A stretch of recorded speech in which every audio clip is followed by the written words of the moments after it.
Bonjour à tous et bienvenue sur DMV. J'espère que vous allez pour le mieux. Comme chaque semaine, je commence par vous remercier pour tous vos messages, vos DM, vos notes 5 étoiles et vos commentaires. Vous vous êtes particulièrement lâchés cette semaine et ça fait super plaisir. Et puis, ça aide grandement la chaîne à progresser. Donc je n'ai qu'un mot à dire, merci. L'épisode spécial nouveauté Geneva Watch Days a été un réel plaisir à préparer. Et si j'en crois vos messages, un plaisir à regarder. Avant de commencer, sachez que cet épisode est comme d'habitude disponible en version audio sur toutes les plateformes de podcast, mais également sur ma chaîne YouTube Démontrez-vous. Cette semaine, c'est un retour aux sources de DMV que je vous propose. Et je sais que vous adorez. Un bon épisode de 2 heures d'échange avec un amateur qui nous raconte sa passion. Je vous présente Alan, 30 ans, passionné de montres depuis ses 15 printemps et ayant déjà un certain recul sur la question. Sa collection est passée par beaucoup de phases. Achat en série, accumulation classique de Graal, le vintage, les pièces moins chères, sans oublier le dégraissage massif afin de se recentrer, privilégiant ses goûts individuels au désir collectif. Ce dernier nous fait également part de sa vision de l'expérience client au sein des grandes maisons. Attention, ça risque de grincer, mais toujours de façon constructive. Vous êtes bien installés ? Alors on y va. Je vous souhaite une très bonne écoute.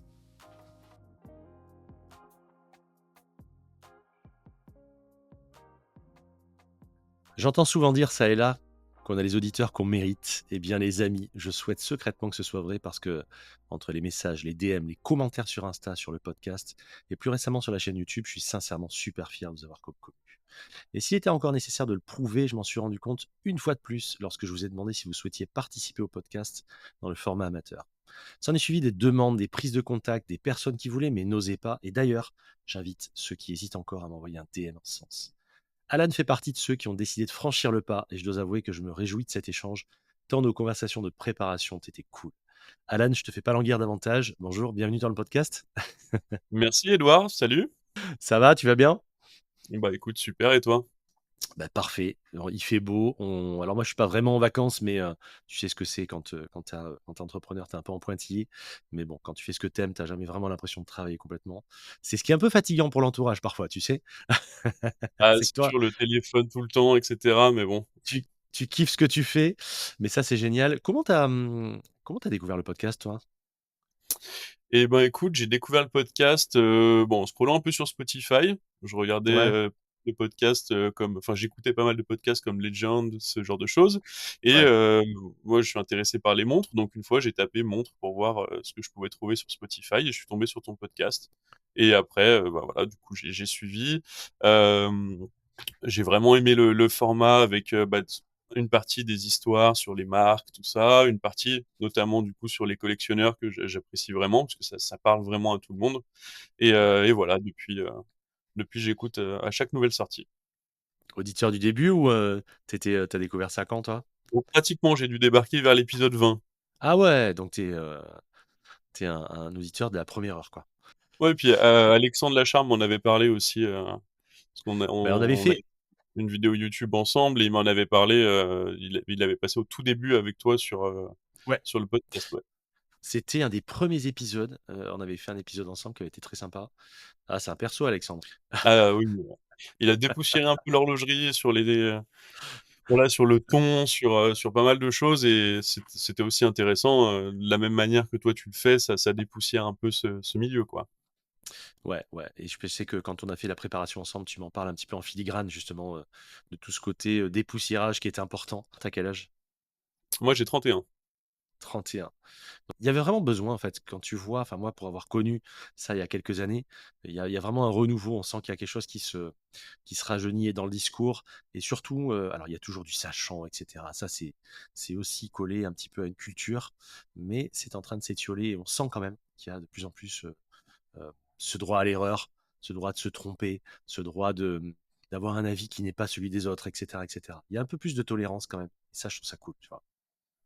Oui, je pense que surtout les marques de manière générale pensaient, les grandes marques horlogères pensaient que ça allait être, une génération qui n'allait pas aimer ce genre de montre. Du coup, ils s'étaient pas tellement prévus à cette rupture de marché et on Ouais. se retrouve aujourd'hui, voilà, avec des gens qui ont des informations, qui savent des choses, des connaissances et un milieu où on est un peu dans l'omerta, où on veut pas donner des infos aux jeunes qui veulent démarrer et ça, c'est voilà, ça, c'est en train de changer, mais tant mieux parce que c'était un marché qui était vieillissant et c'est en train de bien changer, c'est dans le bon, en fait. En fait, ce qui est assez drôle, enfin, c'est drôle, le changement s'est vraiment opéré il y a quelques années, c'est qu'avant, dans la tête des manufs, le pouvoir d'achat et l'achat des montres comme celle-ci, c'est-à-dire les montres de horlogerie, haute horlogerie, était surtout destiné à des seniors en gros. Enfin, en gros, c'était, plus de 50, plus de 60 et cetera. Heu et ils ont un petit peu comme dans le monde du travail, en fait. Tu sais, moi, quand j'étais stagiaire il y a quelques années déjà, quand tu étais stagiaire dans une boîte, quand tu démarrais ton cursus pro, t'étais rien en fait. On te confiait rien et tu n'étais rien parce que le savoir était détenu par les seniors, en gros, ou par les personnes qui avaient 10, 15, 20 ans d'expérience. Aujourd'hui, quand tu as 10, 15, 20 ans d'expérience dans une boîte, finalement, bah, c'est pas valorisable, souvent, selon les secteurs, parce que le marketing ou la pub d'il y a 20 ans n'est pas le marketing ou la pub de maintenant, finalement, donc ça n'a plus aucune valeur. Enfin, tu vois, je schématise, mais c'est un peu ça. Et finalement, la matière grise et la valeur, elle est détenue par la jeunesse aujourd'hui et le changement réellement. Ce qui fait qu'aujourd'hui, la valeur ajoutée, elle est souvent sur les gens de 20 à 35 en gros, alors le gros noyau dur si tu veux, ce qui était un petit peu l'inverse avant, tu vois. Et on le voit dans l'horlogerie, et les manufactures ont mis du temps à comprendre ça, c'est-à-dire qu'aujourd'hui, ceux qui font les achats de demain, et même les achats déjà d'aujourd'hui, parce qu'il y a quand même pas mal de gens assez énervés assez tôt, et je le vois sur le podcast, c'est qu'à 20-25 ans, tu as plein de mecs, je dis mec, tu as plein de personnes, hommes ou femmes bien sûr, qui s'achètent, se démontrent, ils commencent à mettre un peu de sous quand même sur la table par rapport à ça, ce qui était moins vrai avant. Alors il y a ce phénomène-là et en parallèle le phénomène où on multiplie les achats de montres, pas forcément des gros prix, mais en tout cas on rentre par la porte de l'horlogerie assez jeune. Bon, à l'époque, quand j'ai commencé à 15 balais, c'était lunaire, quoi. Mais aujourd'hui, c'est assez court. Oui, puis on voit tout de suite, on va dire les vendeurs où ça se passe bien, où ils ont l'habitude, où on peut même si on rentre, on est jeune, on a 20 ans, 30 ans, ils peuvent nous montrer des pièces et cetera, Mais ça peut être t'étais pas accessible. pris au sérieux avant. Avant, t'étais pas pris au sérieux. Mais c'est ça, Avant, c'est t'avais ça. 20 ans, t'avais 20 ans, t'étais une merde en fait. Enfin, tu rentrais dans un truc comme ça, on te considérait pas parce que les métiers ont changé aussi. Et avant, tu pouvais, enfin, on n'a jamais été autant dans une période comme celle-ci où tu peux avoir des fortunes, toutes proportions gardées, mais en tout cas des gens qui peuvent faire des croissances bien plus accélérées qu'avant, si, hein. Donc, ce qui fait que tu as des gens à 20, 25, 30 ans qui ont un pouvoir d'achat que parfois certains n'avaient pas avant 40 ou 50. Mais c'est ça et je connais encore des magasins où malheureusement tu rentres, si tu es jeune, on te fait essayer la montre mais à demi-mot, on te dit que de Ouais. toute façon elle est pas disponible, que tu peux rentrer, que tu peux attendre. À un moment, là, ça va changer. Bon, après, en toute proportion gardée, bien sûr, à part Alain Nautilus chez Patek Philippe, je pense qu'on reste sur une moyenne d'âge de 80 ans. Mais, mais, dans tous les cas, là, c'est en train de 80, changer. tu vas un peu fort. 80, tu vas un peu fort quand Ouais, même. peut-être un peu fort, mais bon, il y a beaucoup de grands noms du secteur, je trouve, qui ont su s'adapter, qui ont modernisé, qui accueillent des jeunes, qui proposent des pièces, qui sont proactifs sur ça, Bien et sûr. c'est bien. Mais il y a certaines marques, malheureusement, bah, je cite Patek parce que bon, déjà, c'est un entrée, enfin, le prix entrée de gamme est déjà très élevé pour de l'horlogerie, mais c'est vrai qu'on reste malheureusement sur des. J'étais à Genève il y a pas longtemps chez Patek Philippe. Ouah, ils m'ont vu arriver, ils se sont dit bon, voilà, lui, de toute façon, il l'achètera pas. Alors qu'en vrai, c'est même pas une Nautilus que je voulais, moi, c'était une Calatrava. Donc, je veux dire, ils en avaient, hein, mais c'était une super mauvaise expérience, quoi. Ouais, ça paraît lunaire. Enfin, c'est fou quand même que certaines marques ne l'aient pas, enfin, que certains vendeurs plutôt ne l'aient pas encore compris. Alors que vraiment le monde a changé et le profil des acheteurs. Et c'est pareil en termes de tenue vestimentaire. Enfin, tu rentres et tu entres dans une boutique aujourd'hui facilement en tennis et hoodie. Alors je dis pas que c'est bien ou pas bien, parce que j'entends déjà ceux qui vont me dire oui, mais il y a plus l'élégance, etc. Ok, c'est pas ça que je suis en train de dire, c'est pas mon propos. C'est plutôt de dire qu'aujourd'hui on peut difficilement juger. Tu peux avoir une personne qui entre avec un hoodie et une paire d'Air Force et au final il va te lâcher de quoi acheter une ou deux Patek, ce qui était quand même beaucoup plus siloté avant. On dit l'habit ne fait pas le moine, c'était un peu moins vrai avant. C'est-à-dire qu'avant, tu pouvais quand même relativement déterminer le niveau social par les vêtements. Tu vois ce que tu peux moins faire aujourd'hui. Mais c'est surtout quoi, enfin, comme toi, j'ai été issu d'une formation commerciale, j'ai fait du commercial et on m'a appris la première chose, voilà, on juge pas les gens aux habits, parce Entièrement que d'accord. c'était une mode qui commençait à arriver, on juge pas les gens aux habits, on peut vendre, à n'importe qui et cetera et maintenant je pense qu'on devrait former les vendeurs en leur disant: «On juge pas les gens à l'âge». Parce que même si C'est c'est fou, du hein? luxe, comme tu le dis, il y a des gens qui ont fait fortune dans la crypto, qui ont fait fortune dans l'immobilier, qui ont fait fortune dans Tout à plein de fait. domaines grâce au Covid. Bah, ils ont 20 ans, ils ont des Air Force, peut-être même des Air Force, Suprêmes, des choses comme ça, mais Oui, c'est voilà, voilà, voilà. Oui, et mais lui, ça, le vendeur, il est il une marque, parfois quoi. incapable de voir ça. Non, mais Voilà, mais tu as bon, raison, il peut s'acheter tu une as autre raison. main, c'est on va dire que c'est le nouveau, le nouveau jeune moderne, le nouveau client, on va dire classique et même on voit aussi, moi je vois des gens qui ont 40-50 ans un peu plus détente et maintenant dans le milieu du travail, bah, là, ils viennent en basket. Moi, je bosse dans la banque. Maintenant, ils viennent en basket, ils viennent en jean parce que voilà, on a compris que c'était pas forcément un facteur de sérieux et cetera. Après, c'est comment on C'est travaille, quoi. c'est fou comme ça a changé en relativement peu de temps. Moi, je me rappelle vraiment, le fameux Friday Wear où, en gros, tu avais juste le droit de mettre un jean à la place du chino, du pantalon de costume, tu vois? Incroyable, wouh, foufou et moi, je sais que quand je me pointais il y a 10-15 ans avec, une barbe de 3 jours, une barbe et tout ça, on me regardait en me disant: «Mais, tu oublié d'acheter des rasoirs ou quoi?» Enfin, on me disait vraiment ça, hein, ce qui Ah paraît oui, non, fou mais aujourd'hui, tu vois? En me disant: «Mais en gros, tu es en procès avec Gillette ou quoi?» Tu vois? Enfin bon et aujourd'hui, ça a tellement changé, effectivement et ça a été encore plus frappant, tu vois? Récemment, quand j'ai été, bah, l'année dernière, pas l'année dernière, il y a quelques mois, pardon, au Watches and Wonders en avril et tu vois les patrons de boîtes, de manuf, même les gens qui viennent et tout ça, beh, au pire, ils sont, en veste de blazer, en chino et en tennis. Au mieux, ils sont en hoodie et cetera et cetera et ce qui était impossible il y a encore quelques années au Watches and Wonders, enfin, c'était pas possible de voir un truc pareil, tu vois? Alors encore une fois, je dis pas que c'est bien ou pas bien, chacun fait son jugement et voilà, mais on voit vraiment le changement, il est palpable. oui, puis c'est pas que c'est pas bien ou pas bien, c'est juste qu'il faut avoir le choix. Là, moi, j'habitais en Alsace, là, quelque temps, à côté de Molsheim. Quand tu vois Ouais, le PDG de Bugatti, le gars est en costume, mais il a des baskets et voilà, ça montre aussi mais un côté un peu plus détente. t'as des styles, en fait, enfin, je pense que c'est aussi une question d'élégance, quoi. T'as des gens, même s'ils sont en basket, mais qui sont quand tu vois les tenues de Ralph Lauren, par exemple, du personnage, selon comment il est habillé, même quand il est en casual, il a toujours la classe, quoi. Le mec est toujours élégant et cetera, donc c'est des Ah choses qui transpirent de toi, finalement, et tu des gens, ils sont en costume, ils ont l'air de clown, en fait, donc c'est pas une question de tenue, c'est vraiment ça, mais ce qu'on voulait dire par ça et ce qui était intéressant, je trouve, Alan, c'est effectivement, qu'il y a un monde qui est en train de changer autour de nous et aussi dans l'horloge, et ça se traduit par des choses comme ça. Ça se traduit par des modèles, des montres, et cetera, qui sont en train de changer, la fréquence et le type de montre qui change, le type de montre qui interpelle les marques sur le devant de la scène aussi. On sent que c'est en train de bouger, ça aussi pas mal. Avant qu'on rentre, on est allé déjà dans le vif du sujet, mais on va en parler. Est-ce que tu peux te présenter, Alan, parce que les gens ne savent toujours pas, après 10 ou 15 minutes de podcast, qui tu es. Alors, bah, moi, je m'appelle Alan, j'ai 31 ans et je suis collectionneur depuis à peu près mes 14-15 ans. Donc passionné d'horlogerie. J'ai toujours collectionné, je me suis intéressé même à la technique et là de plus en plus, moi j'ai une formation un peu de commercial et de plus en plus, moi aujourd'hui, je me tourne vers l'horlogerie et c'est un domaine dans lequel, peut-être dans le futur, j'aimerais travailler. Tu aspires à une reconversion, donc. Voilà, voilà, voilà. Disons que j'ai fait le parcours classique, école de commerce, et cetera, la finance, ce genre de choses. La banque, disons que vivre de sa passion, ça a quand même une toute autre signification au quotidien. Comme tu l'as dit, j'ai été Tu m'étonnes. pris en partie entrepreneur. C'est pas la même façon de vivre, même si c'est peut-être plus présent au quotidien, qu'on a moins ce côté repos.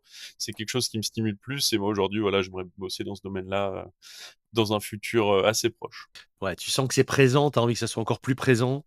Tu voudrais faire quoi idéalement? Moi, idéalement, j'ai déjà travaillé en vente, donc en vente Mmh.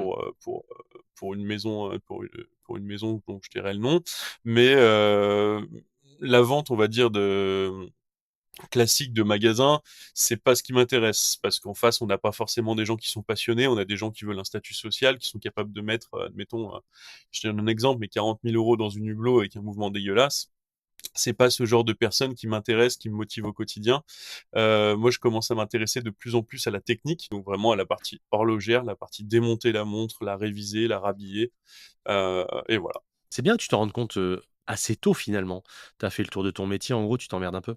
Oui, Pour faire voilà, c'est simple. ça et puis aujourd'hui, je pense qu'on vient plus dans des métiers, tous les gens dans mon entourage qui ont fait des écoles, ce genre de choses et ben, mine de rien, on commence à se retourner vers des métiers simples. J'ai un pote qui veut ouvrir un camion de pizza, j'ai un autre pote qui veut ouvrir un garage, une boulangerie, un peu plus sur des retours un peu de métiers manuels, je trouve et des métiers où surtout tu as l'impression de faire quelque chose de tes mains et de produire quelque chose et je pense qu'aujourd'hui, Ouais. c'est dans ma génération, en tout cas, des gens qui ont entre 25 et 35 ans, ça revient de se dire, bah, Mmh. on a envie quand même de créer des choses, des plus-values et pas forcément rester dans des bureaux, pendant 10, 15 ans, à faire des tâches qui, au final, quand tu pars, on te dit: «Merci, au revoir» et puis tu servi, en fait, à que dalle, quoi. Ouais. Tu sais, avec la fameuse question que tu te poses quand tu es comme ça, où tu te dis, «Finalement, si aujourd'hui j'allais ou pas au travail, est-ce que ça changerait quelque chose finalement?» Tu sais, quand tu es, dans certaines branches de commerce, dans d'autres choses d'ailleurs, hein, et je dis ça et je l'ai fait et heu et petite parenthèse, j'ai adoré ce que j'ai fait, hein, franchement.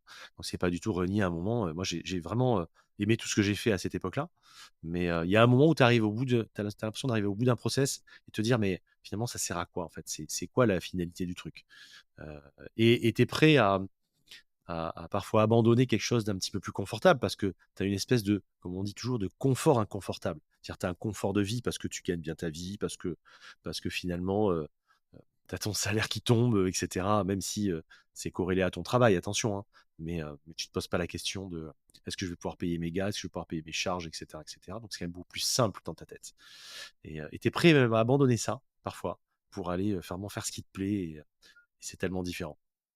Mais je pense que c'est ça, les gens aussi, aujourd'hui avec tous les systèmes d'infos qu'on a, l'argent, ça devient, on va dire, secondaire dans le sens où maintenant avec l'immobilier, en étant un peu débrouillard à côté, en montant, je sais pas, une auto-entreprise dans un Ouais. domaine qu'on aime à côté, on peut en fait faire ce revenu qui nous manque.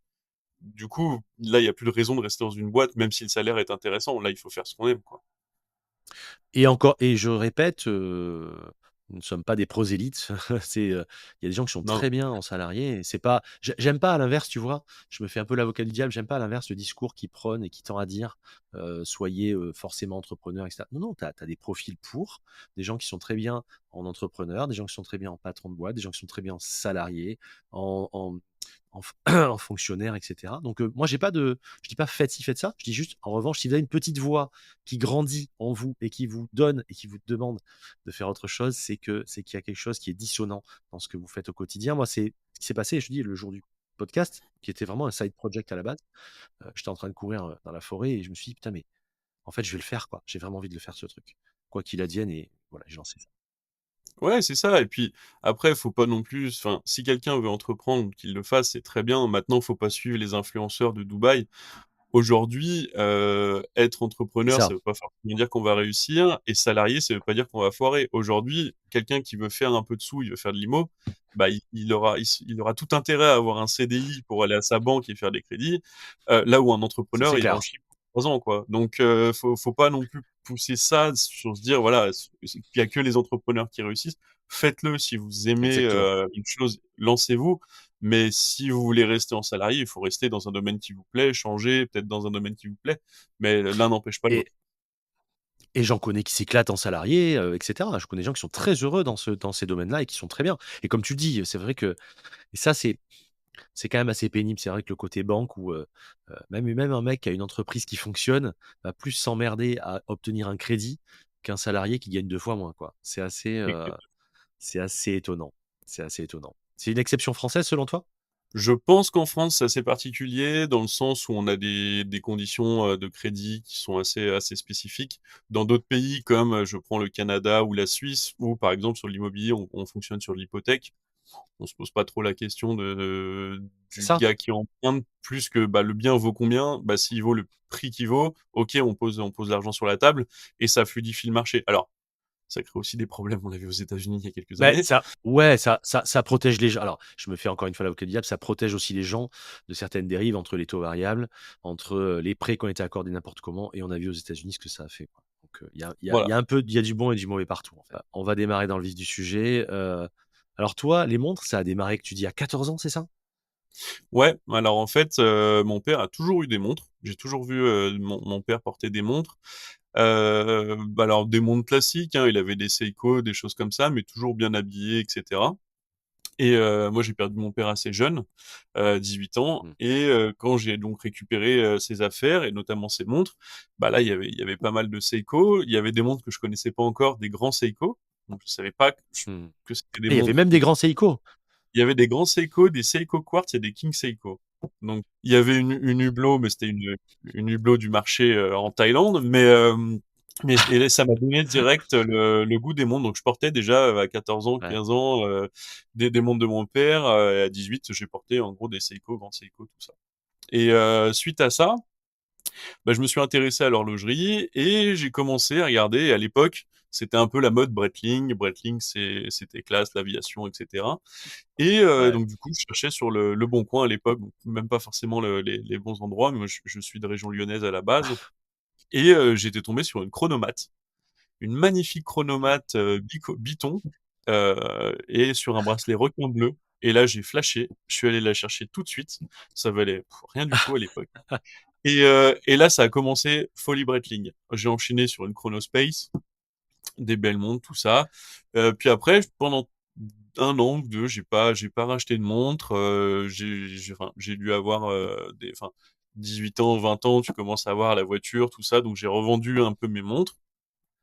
Il y a eu une ouais. période un peu creuse. Et ce qui est marrant, c'est qu'il y a eu une période un peu sombre. C'est-à-dire que quand je suis retourné pour acheter des montres, j'ai acheté bah, notamment la fameuse Diesel en 50 avec 4 cadrans. Alors, c'est ça, c'est ce qu'on disait là, la fameuse diesel avec les 4 cadrans. Ça, c'est en fait, c'est la diesel des grands voyageurs. C'est ça que tu as pas compris. C'est la c'est la diesel des gens qui veulent C'est une les GMT horaires avant aux l'heure, 4 quoi. coins du globe. C'est- Rolex a tout à apprendre de diesel quand même parce que 4 fuseaux, différents en même temps, au poignet, bon, 50 millimètres, OK, bon, d'accord. Mais quand même, et 4 piles à changer. Ce que je trouve une hérésie absolue, c'est qu'il y avait 4 mouvements, c'est un truc de fou. 4 minuscules Ouais, mouvements. mouvements, 4 minuscules mouvements, 4 piles. Alors là où ils ont été révolutionnaires, c'est qu'ils ont inventé la première montre qui est aussi horloge de bureau. Donc tu la poses sur ton bureau, t'as une montre de bureau, donc c'est nickel. Mais voilà, Ils ont sombre, réinventé après Gégère, après Cartier. Ils ont réinventé voilà, après Gégère, après Cartier, la montre de bureau.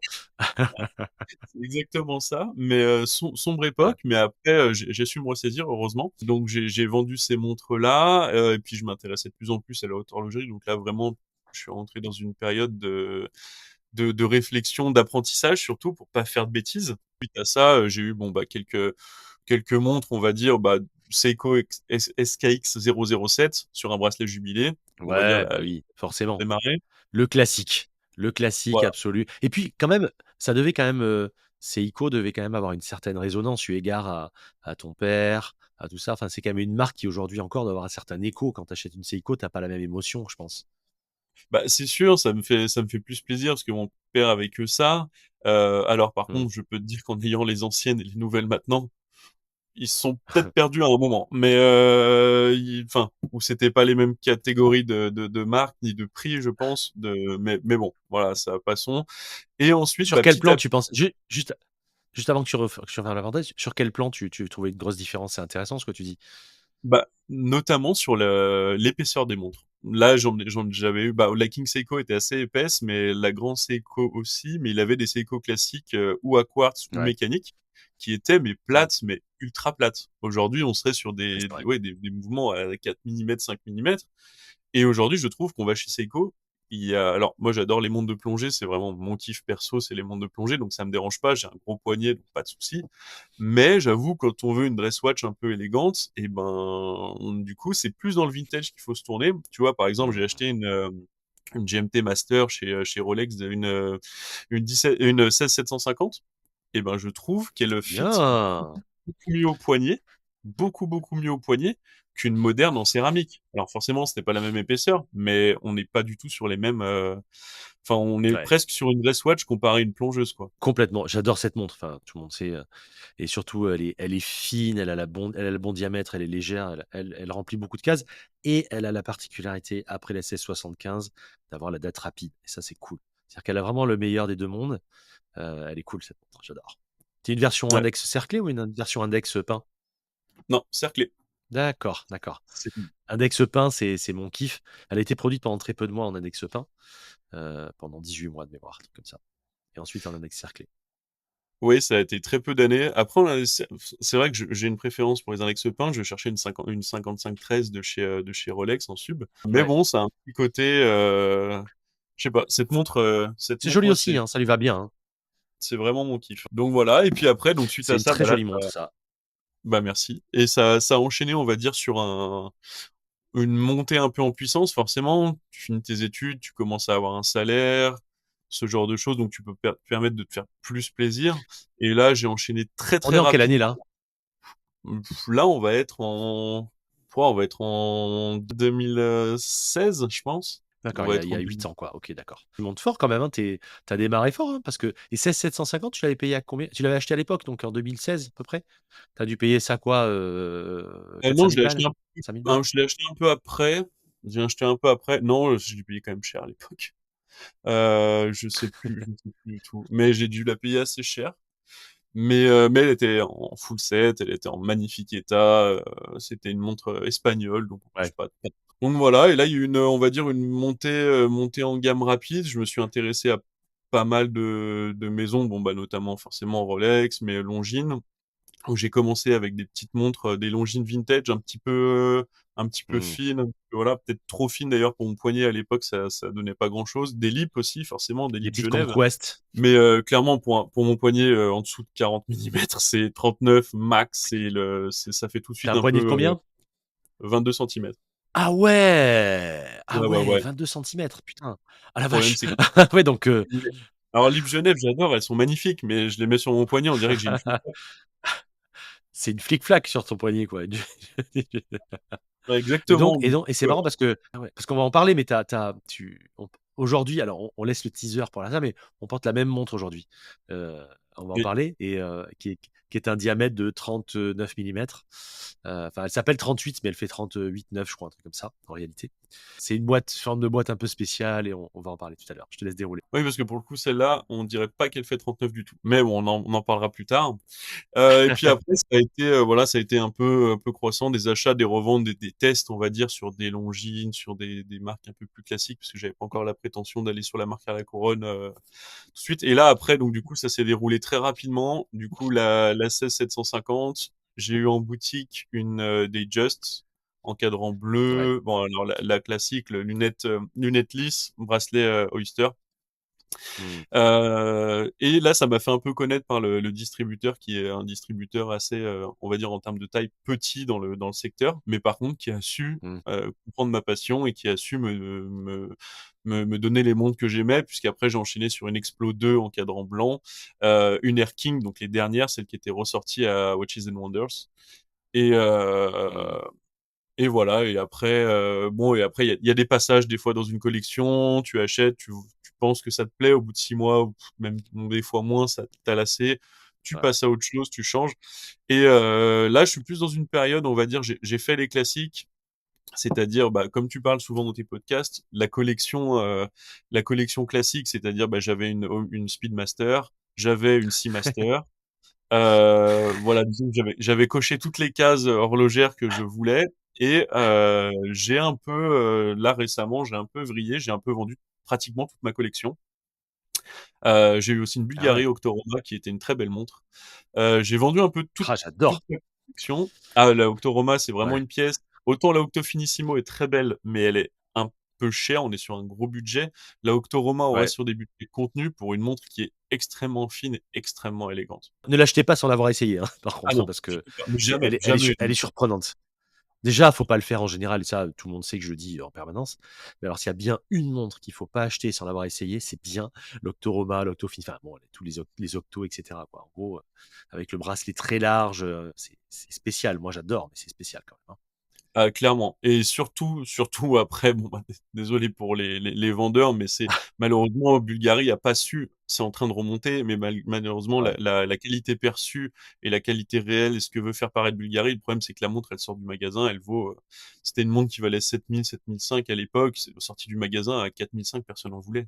Donc, Sans vente. c'est des choses qu'il faut savoir. C'est dommage que des marques n'arrivent pas à avoir essayent d'avoir une image, mais ne l'ont pas auprès du public. Mais ça, bon, c'est en train de changer. Ouais. Voilà, après, donc ça, moi, j'ai vendu pratiquement toute ma collection. Je me suis réservé que quelques pièces précises que je porte, parce que je porte obligatoirement ma Mais collection. Si je ne porte pas, je vends. c'est un peu ma question parce que qu'est-ce qui fait que tu as renversé la table comme ça? Parce que alors, avant que tu me répondes, c'est quand même fou comme on est tous passés par ce truc. Je veux les symboles, je veux les relais. Enfin tout le monde, pas tout le monde évidemment, mais il y a vraiment ce passage presque obligé, j'aime pas le terme, mais tu comprends ce que je veux dire, de je veux vraiment la Speed, je veux la Seamaster de la Bond, je veux, euh, je veux la Submariner, je veux une GMT Master, etc. Et j'ai l'impression que tout le monde passe par là, et puis une fois que tu les as, même si tu en es très content, tu dis bon, ok, so what, ça représente de l'argent, je peux me faire plaisir ailleurs. Et qu'est-ce qui fait toi que tu as renversé la table?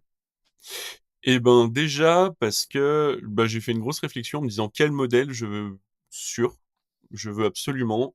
Moi, déjà, à la base, je suis quelqu'un qui a très, genre, j'ai un objet. C'est mon objet. J'ai un bracelet que j'ai depuis Hmm. 10 ans. C'est ceux-là. Donc, déjà, j'ai du mal à avoir beaucoup de montres et à Ouais. alterner. Limite, j'aurais qu'une seule montre et je la garderais toute ma vie. Ça m'irait bien. Mais bon, après, faut, T'es pas un polygame de la montre. T'es pas un non, pas polygame de du la tout. montre, quoi. Mais non, rien, ma copine est très contente pour ça aussi, donc ça tombe bien.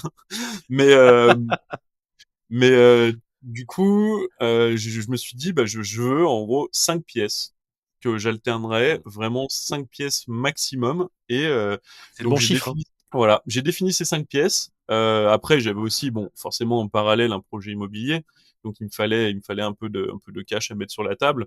Donc bon, je préfère avoir un investissement immédiat pour avoir plus tard éventuellement des montres que je pourrais me racheter. Ouais, Donc c'est pas trop un problème. exactement. Donc il y avait ce projet-là, premièrement, d'immobilier. Le second, de recentrer vraiment la collection sur quelques pièces que je porterai Hmm. régulièrement. Euh, Moi, ça m'arrive des fois, je porte une pièce le matin, je rentre chez moi le midi, putain, je change. Et parce que je suis indécis. Donc, moins j'ai de pièces, moins il y a de problèmes. C'est marrant, moi, c'est un truc, je l'ai quasiment jamais fait ça. C'est-à-dire avoir une montre le matin et l'autre l'après-midi, c'est un truc, j'en connais qui le font. Autant je peux changer. Et c'est marrant parce qu'avant, je faisais des longues périodes où je pouvais porter la même montre pendant une, deux, 3 semaines.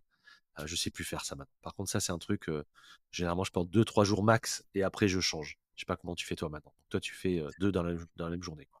Ouais, moi j'ai un coffre à domicile, donc je change de montre régulièrement, mais des fois ça peut, je la porte le matin, puis je me dis bah en fait finalement ça va, enfin j'ai pas envie de voir celle-là aujourd'hui, ça va pas avec ma tenue, Ouais, limite ça va ouais. m'obnubiler, je vais rentrer chez moi le midi, je vais changer parce que donc moins j'ai de montres, moins j'ai de problèmes de choix et et voilà, puis aussi, il faut se dire qu'aujourd'hui, les montres, ça commence à être un budget assez important. Moi, je place la majorité de mon budget dans plutôt, enfin, des investissements de l'immobilier, c'est ce que je tends à faire. Donc, je préfère garder des belles montres pour moi, mais que ce soit pas non plus, faut pas que j'ai 300 000 euros de montre, parce que c'est quelque chose qui va me poser problème aujourd'hui. Et Ouais. malheureusement, les prix font que c'est compliqué. Je comprends qu'il y a peut-être 20, 30 ans, on puisse faire une grosse collection parce que les montres étaient moins chères. Alors bon, certes, les prix n'étaient pas les mêmes, les salaires non plus.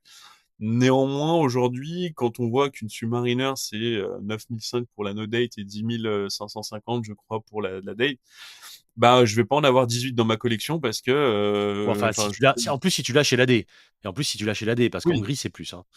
Enfin, oui. même si la distorsion entre le prix retail et le prix gris a quand même largement diminué, mais c'est vrai qu'on est sur des prix, je te rejoins tout à fait. Moi, j'ai toujours eu, indépendamment des périodes, j'ai toujours eu le cap psychologique des 10 000 balles. Tu vois, c'est vraiment le truc, je trouve, quand tu commences à dépasser 10 000 € dans une montre, tu es censé être sur une autre planète, quoi. Et en termes de mouvement, bien sûr, mais surtout en termes d'exclusivité quelque part. Et c'est vrai que ça m'emmerde un peu, à plus de 10 000 balles, d'être encore sur de la sub. Puis le problème, c'est que j'ai deux passions. Malheureusement, j'ai l'automobile et les montres. Souvent, ça va de pair. Mais c'est deux passions qui sont relativement onéreuses. Et aujourd'hui, quand pendant un moment, je voulais vraiment une Audemars Piguet Royal Oak Offshore en Diver 300, parce que j'adore cette montre, j'adore le style. Mais quand on voit que, enfin, je regardais à l'époque, on était dans les 20 000 € en occasion, c'était encore possible. Aujourd'hui, on voit en boutique, c'est 31 000 €. À moi qui aime l'automobile, à 31 000 €, je peux me faire plaisir sur des voitures de sport qui, limite, Là, me c'est clair, donneront hein. plus de plaisir et avoir, moi, ma montre au poignet à, même une montre toute 100%. simple. Voilà. Et donc, du coup, on 100%. arrive à des arbitrages. Et aujourd'hui, la Mm. montre a pris vraiment. quand même une Nautilus maintenant en or gris, c'est pour 60 000 euros. 60 000 euros, je peux me faire beaucoup plus plaisir sur d'autres choses, quoi. 100%. Et comme tu dis, moi j'adore les caisses aussi, comme tu le sais, et c'est vrai qu'à 30 000 euros aujourd'hui, mais tu peux te régaler. Enfin, tu as un choix, pas illimité, mais quasi, quoi. Tu peux vraiment te faire un gros plaisir et tu prends une montre à moins de 3-5K, parce que tu as des trucs maintenant incroyables dans ces prix-là, et tu te prends une caisse à 25, et pour 30 pour les deux, tu as un kiff, mais c'est un truc de fou. C'est ça. Bah, la montre qui te plaît, qui est élégante, t'as la voiture qui va bien, et en fait, tu satisfais tes deux passions dans le même budget que tu aurais pu mettre sur une montre. Enfin, moi, c'est ce qui m'a choqué. J'avais eu l'occasion de pouvoir l'avoir, cette Royal Oak, et au dernier moment, je me suis dit non, je vais réfléchir quand même, parce que c'est pas pour le même prix, voilà, pour être transparent, pour le même prix, on a une Cayman S, par exemple, chez Porsche. En Mm, termes de plaisir, moi, j'ai jamais eu trop de grosses voitures. J'ai eu beaucoup de voitures parce que j'aimais bien changer, mais j'ai pas eu de mm, vraiment très grosses sportives. Je pense que j'aurais beaucoup plus de plaisir au quotidien. Et à côté, franchement, je peux m'acheter sûr. même une Série K, et mes deux passions sont satisfaites à 200%, quoi. Bien sûr. Non, non, mais 100%. Et vraiment, je suis entièrement d'accord avec toi. Tu peux vraiment te faire plaisir dans ces prix-là et avoir et jubiler à avoir un petit peu les deux. C'est vrai que c'est deux passions quand même qui coûtent de l'argent, hein, concrètement, et qui aujourd'hui, en plus, dont les prix se sont un peu affolés. Alors ça s'est calmé et dans l'un et dans l'autre. Mm. Et on peut en profiter justement et se faire plaisir. Parce que dans les caisses aussi, il y a de belles opportunités. Et ce qui est assez troublant dans les montres, pour revenir à ça, on le voit un petit peu aux enchères d'ailleurs. Enfin, on le voit un petit peu dans les voitures, c'est justement les enchères. Jean-Christophe Guyon, que vous connaissez tous et qui est venu dans l'émission à plusieurs reprises, qui organise souvent des enchères, l'hôtel des ventes des Quinconces près de Bordeaux. Alors, il y a lui, mais il y en a plein, je cite lui parce que je le connais bien. Et je vois les pièces qui partent pour les prix, mais tu hallucines quoi. C'est-à-dire que tu as des quantièmes de chez Gégère, des montres historiques, enfin des trucs absolument époustouflants que tu retrouves à des prix de quelques milliers d'euros et qui sont même 2, 3, 5, parfois 10 fois inférieurs au prix retail de l'équivalente en manuf aujourd'hui, quoi. Et t'as en plus une montre historique, c'est incroyable. Mais c'est ça, et en plus, tu vois, bah, typiquement, je reviens sur l'exemple de la Audemars Piguet, on est sur un 3 aiguilles date. Donc on est sur Ouais. une belle montre 7, on est sur les manufactures, on est sur une montre qui est techniquement, parce qu'elle est étanche à 300 mètres, bon, même si maintenant c'est plus trop parlant, mais on est quand même sur une 3 aiguilles date, et en fait, même dans ces prix-là, admettons, j'avais que cette passion-là, à 30 000 euros, je peux partir sur déjà ou plein de petits modèles, ou des modèles qui sont en termes de complications, Hmm. pratiquent pas des tourbillons, ce genre de choses, où là vraiment j'en aurais pour mon argent, quoi. Comment ça se... Donc tu renverses la table, tu te dis j'ai envie de changer, j'ai envie d'avoir 5 montres, et donc tu commences par quoi alors là? Et ben là, donc récemment, alors bon, je dis 5 montres principales, après ça ne protège pas des petits achats coup de cœur qui viennent au fur et à mesure. Voilà, donc la montre qu'on va parler à la fin, qui est un achat coup de cœur qui était pas du tout prévu, mais voilà, donc ça c'est des petites montres mais qui gravitent un peu autour. Voilà, bah, je me dis, je mets tout déjà je prépare un projet IMO, et je me dis, bah voilà, je veux telle montre. En fait, c'est chacune a sa définition de pourquoi je la veux. La première, c'est une Rolex Explorer 2, mais en tritium, en cadre noir. Ah, Donc donc 5 chiffres. Ouais. voilà, pour qu'il soit, 16 570. C'est ça? voilà, exactement. J'avais pas la référence, tu vois, mais voilà. Et juste avant que tu continues, pardon, je te coupe, hein, mais c'est vrai que c'est tellement intéressant que est-ce que tu fais partie de ceux qui se disent je m'attache au modèle et je veux tel modèle, ou est-ce que tu fais partie de ceux qui se disent il me faut une plongeuse, une dresse, un chronomètre, un chronographe, etc., etc. Comment tu fais ton choix? Non, bah moi je suis déjà passionné plongeuse en général, ou montre un peu de sport, Hmm, donc j'oriente plus sur ça. Après, honnêtement, c'est au moment où j'achète la pièce, le feeling que j'ai avec la montre, avec hmm, le vendeur aussi, parce qu'il y a des montres que j'ai vendues ou que j'ai achetées où les vendeurs sont encore des amis. Même, je veux dire, je reviens sur ce que tu disais dans notre podcast, le full set. Moi, si la montre elle est nickel, je m'en fous. Enfin, pourtant, je suis conservateur, hein. Tous les papiers, moi, ils sont conservés au coffre, ils sont triés, c'est nickel. Mais je vais m'attacher ouais, au feeling que j'ai avec la pièce. Et là, c'est juste hmm. parce que je veux juste les dernières qui étaient en tritium. Parce que voilà, c'est un petit twist. Le bracelet, je le trouve magnifique de cette époque-là. Et la montre est fine, donc c'est pour ça. Et comme j'avais déjà une moderne en Rolex Explo 2 en cadran blanc, bah forcément, en général, les gens hésitent toujours entre les deux. Et puis, tu retrouves justement la finesse et le confort de portée de ta 16, ta 16 750, de la GMT Master dont tu parlais vintage. C'est à peu près sur les mêmes proportions finalement. Tu retrouves Exactement. ça. Bah oui, enfin, et puis c'est une montre, que je te dis, les vieilles montres fit extrêmement bien, je trouve. Sur le poignet, ça fait élégant. Ça peut être porté avec une chemise, un t-shirt, on s'en fiche. Alors que certaines montres un peu plus récentes, ça devient un peu compliqué. Bah une offshore, je la porterais pas. Enfin, si, ça pourrait aller avec une chemise, mais ça ferait, ouais, ça ferait influenceur Ouais. à Dubaï. Et quand tu prends une 16 570, parce qu'il y a, tout le monde ne le sait pas, mais il y a 12 maillons naturellement sur un bracelet Oyster. Les 12 maillons suffisent pour 22 centimètres ou faut en rajouter un? Non, ça marche pas. Sur les Rolex modernes, quand je Ouais. l'achète, la personne me dit: «On fait le réglage?» Ah, je lui dis: «Non, mais c'est bon, d'origine, elle va m'aller parce que c'est tous les maillons au maximum. Donc au moins, j'ai pas de réglage à faire quand je vais chez mon AD, c'est super. Par contre, pour les anciennes, effectivement, compliqué. Et il y a aussi le Ouais. fait que beaucoup de gens vendent des faux maillons, des choses comme ça. C'est Ouais, ouais, ouais, chiant, attention à mais ça. pour ça, faire confiance à des gens, se faire son réseau, faire confiance à des gens, des professionnels qui sont dans le domaine ou même des Ouais. amateurs. J'ai une amie qui est spécialisée dans le vintage, il fait plein de monde vintage. Lui, je lui ferai confiance à 100% le jour où j'achète une pièce, quoi. Donc Donc tu es obligé de rajouter un voilà. maillon à chaque fois, quoi, hein? Tu es obligé de rajouter un maillon sur un vintage Rolex, quoi. 1, 2, ça dépend de ce qui a été fait sur la montre avant, voilà, voilà, c'est sûr que c'est un peu contraignant au départ, mais bon, on s'y fait, hein. Donc toi, t'es sur une version blanche toujours. Tu es de ceux qui préfèrent l'Exploder en blanc alors? Mais en fait, on peut pas préférer. C'est-à-dire que quand on va acheter la blanche, parce que là, j'ai eu l'opportunité d'acheter la blanche, je vais forcément acheter une noire derrière. C'est se voiler la face de choisir entre les 2. Sur l'Explo, cette montre est tellement réussie, elle est tellement belle, les 2 cadrans sont tellement beaux Ouais, que, ouais. ouais, au moment où on va se dire: «Bon, j'achète la noire, j'achète la blanche, peu importe». Dans les Et 2 semaines, on va se commencer à se dire: «Est-ce que j'ai fait le bon choix?» Dans le mois, les 2 mois, si on a la possibilité, en général, on achète notre couleur aussi. alors c'est très vrai et en plus sur l'Explo, particularité que tout le monde ne connaît pas, mais visuellement qui se voit tout de suite, mais auquel certains n'ont pas fait attention, c'est que la blanche a des aiguilles noires et la noire a des aiguilles or blanc, justement. Donc c'est pas du tout pareil, quoi. Et ça rend pas du tout le même. La montre est très différente finalement, tu vois. Et l'aiguille GMT rouge ressort pas du tout de la même façon sur la version noire que sur la version blanche. C'est vraiment deux montres différentes. C'est clair. Moi, sur la moderne, tu vois, les aiguilles noires sont on a l'impression qu'elles sont plus grosses que sur la version Et elles sont plus larges. des mêmes années, Mais sur la vintage, ça reste un peu kiff kiff. Mais après, le cadran évolue pas de la même façon. Mais bon, en fait, on peut pas choisir sur ce modèle-là, c'est trop compliqué. J'ai déjà vu des gens qui ont échangé. Il y en a un qui avait la noire, l'autre qui avait la blanche. Ils ont échangé. Au bout de 3 semaines, ils se sont dit, ah bah non, mais finalement, je préférais l'autre. Et finalement, les deux ont acheté les deux, quoi. Bah, c'est comme le sempiternel débat du Daito. Est-ce que tu préfères le Daito Panda ou Reverse Panda, etc. Enfin voilà, lequel tu préfères là-dessus?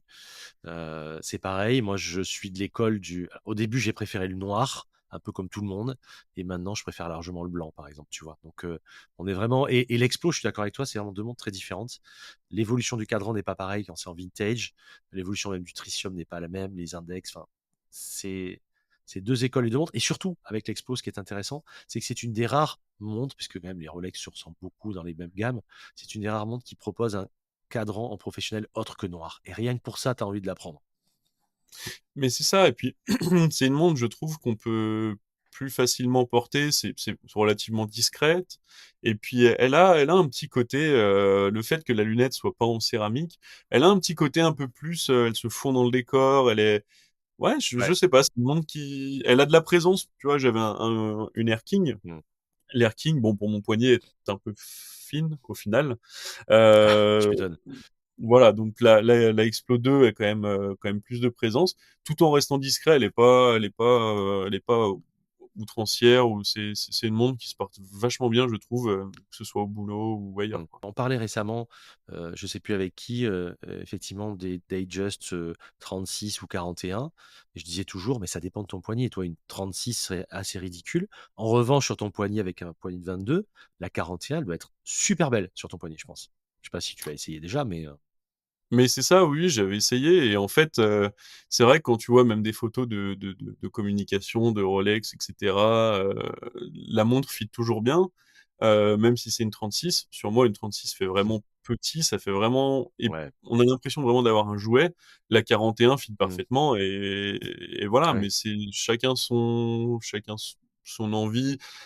Les gens hésitent toujours en 36 et 41. En vrai, tout dépend de la taille du poignet, parce que si on met une Bah, 41 toi, sur tu quelqu'un pas. qui a un petit poignet, ça va être immonde. Non, mais c'est que toi, tu même pas. Mais c'est vrai que quand les gens ont des poignets, comme la majorité entre, 16,5 et 18, la question se pose légitimement.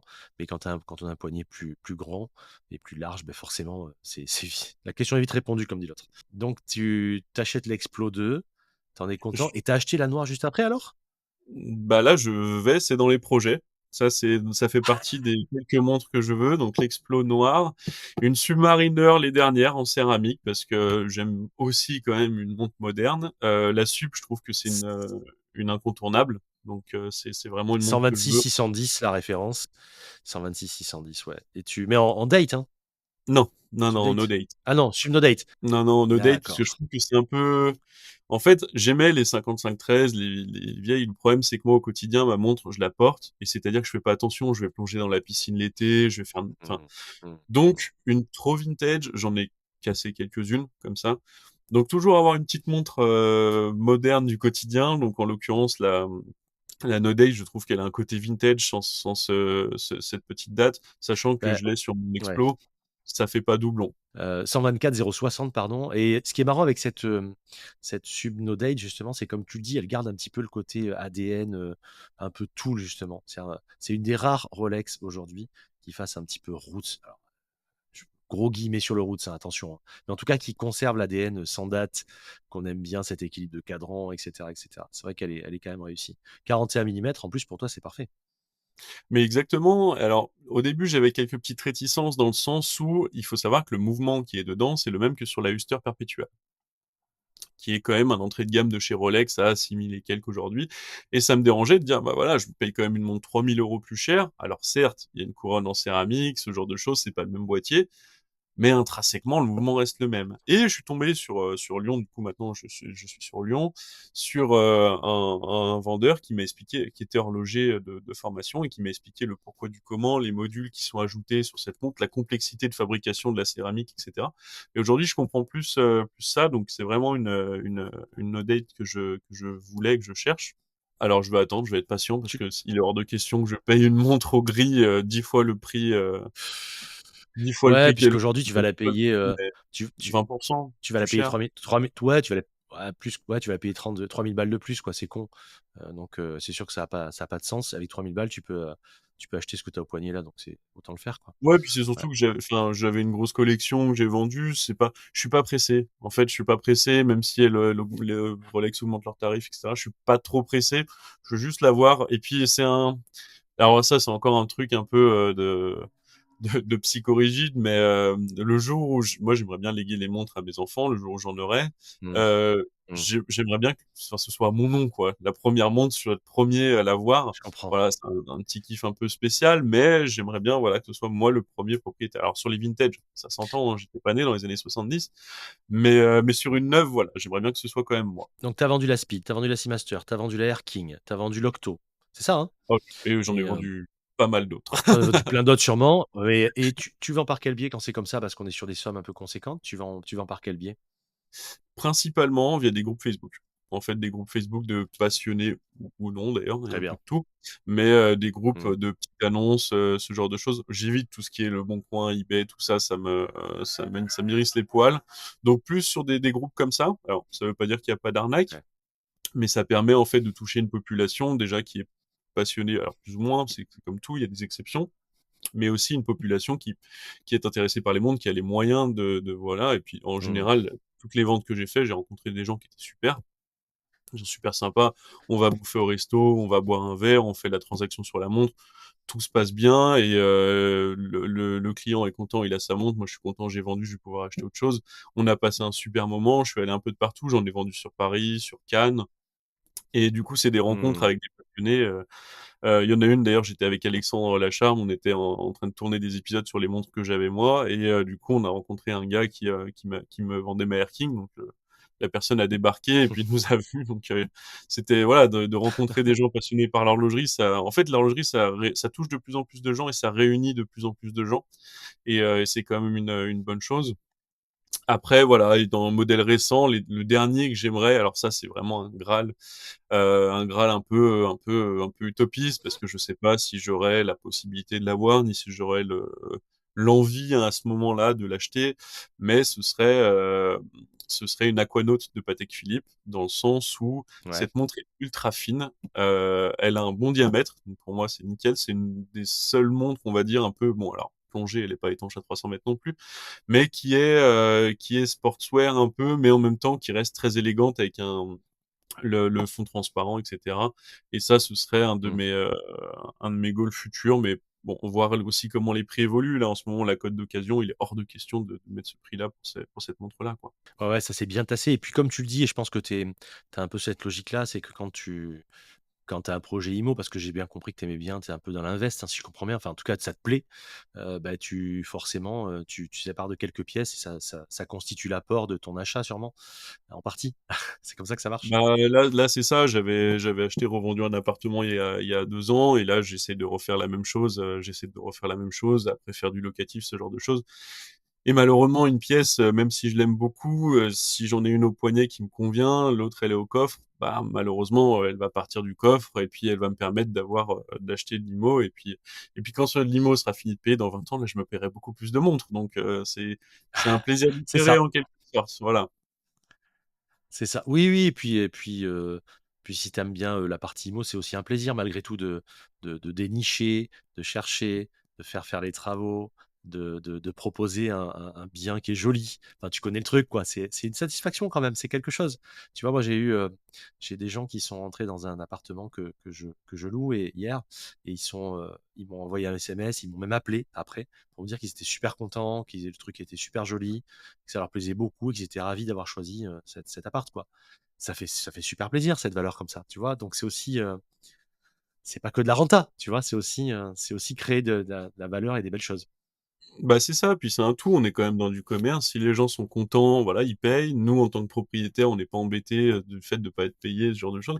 Faut que tout le monde soit content dans les affaires, et je trouve que c'est bien. Et l'IMO, en fait, c'est quelque chose de stimulant, dans le sens où n'importe qui peut en faire à côté, même avec tant qu'on a un CDI, même avec un petit revenu, on peut se permettre de faire des petites choses même des petites villes. Moi, Oui. ça m'arrive de faire des trucs pas très chers. Mais voilà, c'est une satisfaction. Petit à petit, c'est se construire un patrimoine, et voilà. Et aujourd'hui, les montres, voilà, c'est aussi un patrimoine à leur façon. Mais Mm. je pense qu'en avoir, au début, j'étais là en mode, voilà, j'en aurai une trentaine parce que c'est celle-là que je veux. Et aujourd'hui, je me dis non, mais et puis ça se trouve, j'aurai des enfants, ils vont me dire non, mais les montres, écoute, ça m'intéresse pas, j'en Tu veux as, pas. tu as mûri. J'ai une Apple Watch 18, ton truc, ça m'intéresse pas. Et voilà, dans ces cas-là, bah moi, c'est ma passion, je les vendrai, et puis voilà.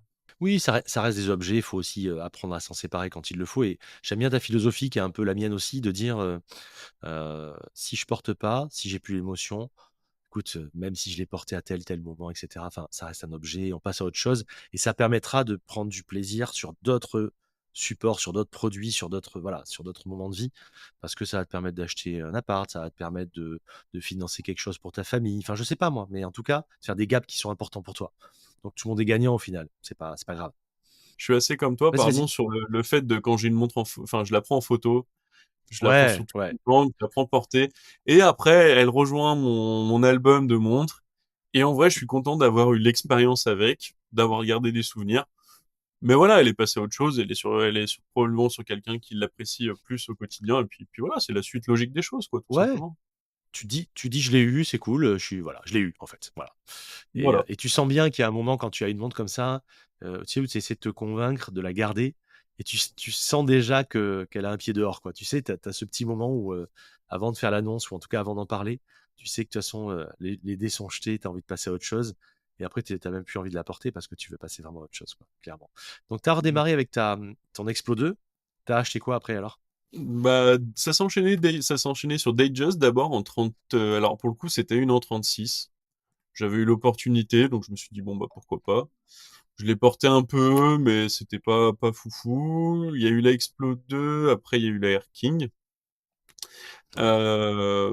Voilà, en récente. Et là, du coup, donc j'ai vendu ma collection. J'ai fait on va dire une diète d'achat de montres pendant à peu près 6 mois. À peu près 6 mois. Et tu avais Et gardé quoi? Tu avais quand même une montre au poignet? j'avais Pendant quelques ces 6 montres. mois, tu portais quoi? J'avais quelques montres. Alors, Oui, ce que voilà. je portais, c'était, enfin, Tu as dégraissé, quoi. j'avais besoin d'une parenthèse. J'avais mis une montre au coffre et je portais une G-Shock. Ah ouais, tu as fait une retraite, quoi. Tu as fait une retraite. Voilà. Mes montres étaient au coffre. Je portais ma G-Shock full black, voilà, au quotidien, comme Une ça. 21-0. Ouais. 2100? Une 2100, un truc comme ça? Ouais, c'est ça, une Mmh. 2100. Bon, déjà, enfin, c'était un moment où j'ai pas mal voyagé, donc au moins la G-Shock, c'est zéro problème. Mais elle est Dans top cette certaines montre, hein. Ouais, et puis dans certaines villes, bon, je faisais quand même attention. On m'a déjà suivi jusqu'à chez moi pour les montres, ce genre de choses. Donc, je faisais quand même attention avec une belle montre où je m'asseyais dans les bars quand j'allais avec des potes, tout ça. Mmh. Et puis là, j'ai eu un peu ce côté de bon, on en a plus rien à foutre. De toute façon, la G-Shock, il n'y a pas de problème. Et j'ai fait un peu ma diète de montres. Donc, mes montres étaient au coffre, hein. J'ai pas tout vendu. J'ai gardé un cœur de collection avec on va dire, les Mmh. plus belles pièces et celles qui me conviennent le plus. Bah, pratiquement toutes celles de chez Rolex, quoi. Mais voilà. Et puis, bah, j'ai commencé un nouveau job et j'avais ma G-Shock. Bon, voilà. Puis je me dis, bah, il me faut quand même une petite montre, pas une Rolex, parce que, bah, comme dit, je travaille en banque, donc pas une Rolex parce que Ouais, ça va être mal vu, tout ça. Donc, qu'est-ce que je peux ouais. sortir du coffre? Bon, bah, pas grand-chose qui soit pas un peu, si c'est pas du Rolex, c'est des montres plutôt en or, un peu vintage, donc compliqué. Et du coup, on arrive à la montre. Donc, j'écoute un podcast de toi qui interviewe une certaine personne qui a cette marque. Et je commence à me dire, bah, pourquoi pas, pourquoi pas. Je savais qu'il y avait un nouveau modèle qui allait sortir bientôt et Tu peux qui balancer, m'intéressait. hein, tu peux balancer, hein. Allez, Tu et ben, je balance. Donc, c'était sur une ZRC. Je savais Ouais. qu'ils allaient refaire une réédition de la série 1, donc avec la couronne d'origine à 3 heures. Et à la base, c'est celle-là qui m'intéressait. Donc je suis allé chez mon vendeur, j'ai discuté avec lui, il m'a dit que bon, c'était encore un peu une omerta dessus, ce qui est normal, elle n'est pas encore sortie. Par contre, sur pas mal de groupes, elle commençait à ressortir et bah finalement, ça me convenait pas. Je regardais Ouais. les ZRC grand fond classiques, mais malgré que j'ai un gros poignet, c'était une grosse montre. Ça me convenait pas. Et là, le vendeur sort une grand fond héritage. Est-ce que tu Ouais. faisais partie de ceux qui étaient à la soirée justement, début juin chez Mayer, c'est ça? Alors, C'est c'est pas chez ça? Maillard, mais moi, j'étais pas à la soirée. Ouais. Ah d'accord, Mais parce qu'il y avait je crois qu'il y avait une effectivement, soirée justement, ouais. chez Maillard, il y a un vendeur chez Rolex que je salue, avec qui on échange très souvent. Donc, il m'a Mmh. orienté sur l'autre boutique qui fait du coup le ZRC. Et du coup, j'ai rencontré un second vendeur que je salue aussi, qui est très très très sympa. Et du coup, il me sort la héritage. Et là, bon, bah, le Ouais. diamètre contenu, épaisseur contenue, et le bracelet. Le bracelet, mais vraiment un truc Ouais. en temps normal, j'aurais dit: «Mais c'est vraiment un bracelet, je veux dire, un peu vulgaire, de merde». Mais là, j'ai eu le coup de cœur. C'est le bracelet typiquement vintage, des plaques embouties d'acier, l'extension de plongée, ce genre de choses. Et j'ai flashé, je me suis pas posé la question, je dis: «Bah, je la prends». C'est celle-là qu'il me faut. Elle est adaptée à mon style Ouais. de vie, donc je peux plonger avec, on s'en fout, je peux aller à la piscine, on s'en fiche. Elle a un style vintage, mais c'est une montre récente avec tous les avantages du récent. Elle a le petit switch avec le Ouais. bracelet qui est au final pratiquement le même qu'il y a 60 ans, dans les années 60. C'est vrai, c'est Et ça. là, ça a été un gros flash et je l'ai pris. Maintenant, au quotidien, je la porte bah, avec un jean, un t-shirt, une chemise au boulot, etc. Et voilà, c'est celle qui fera tout l'été et qui n'était pas prévue, mais qui restera très probablement toujours dans la collection. Elle est géniale cette montre. Alors là, pour info, je la mettrai comme d'habitude dans l'Insta, mais c'est la 38. Alors elle s'appelle l'Héritage 38. En réalité, elle fait 38,9 je crois, parce qu'ils avaient agrandi le diamètre au C'est fur et à ça. mesure de son développement.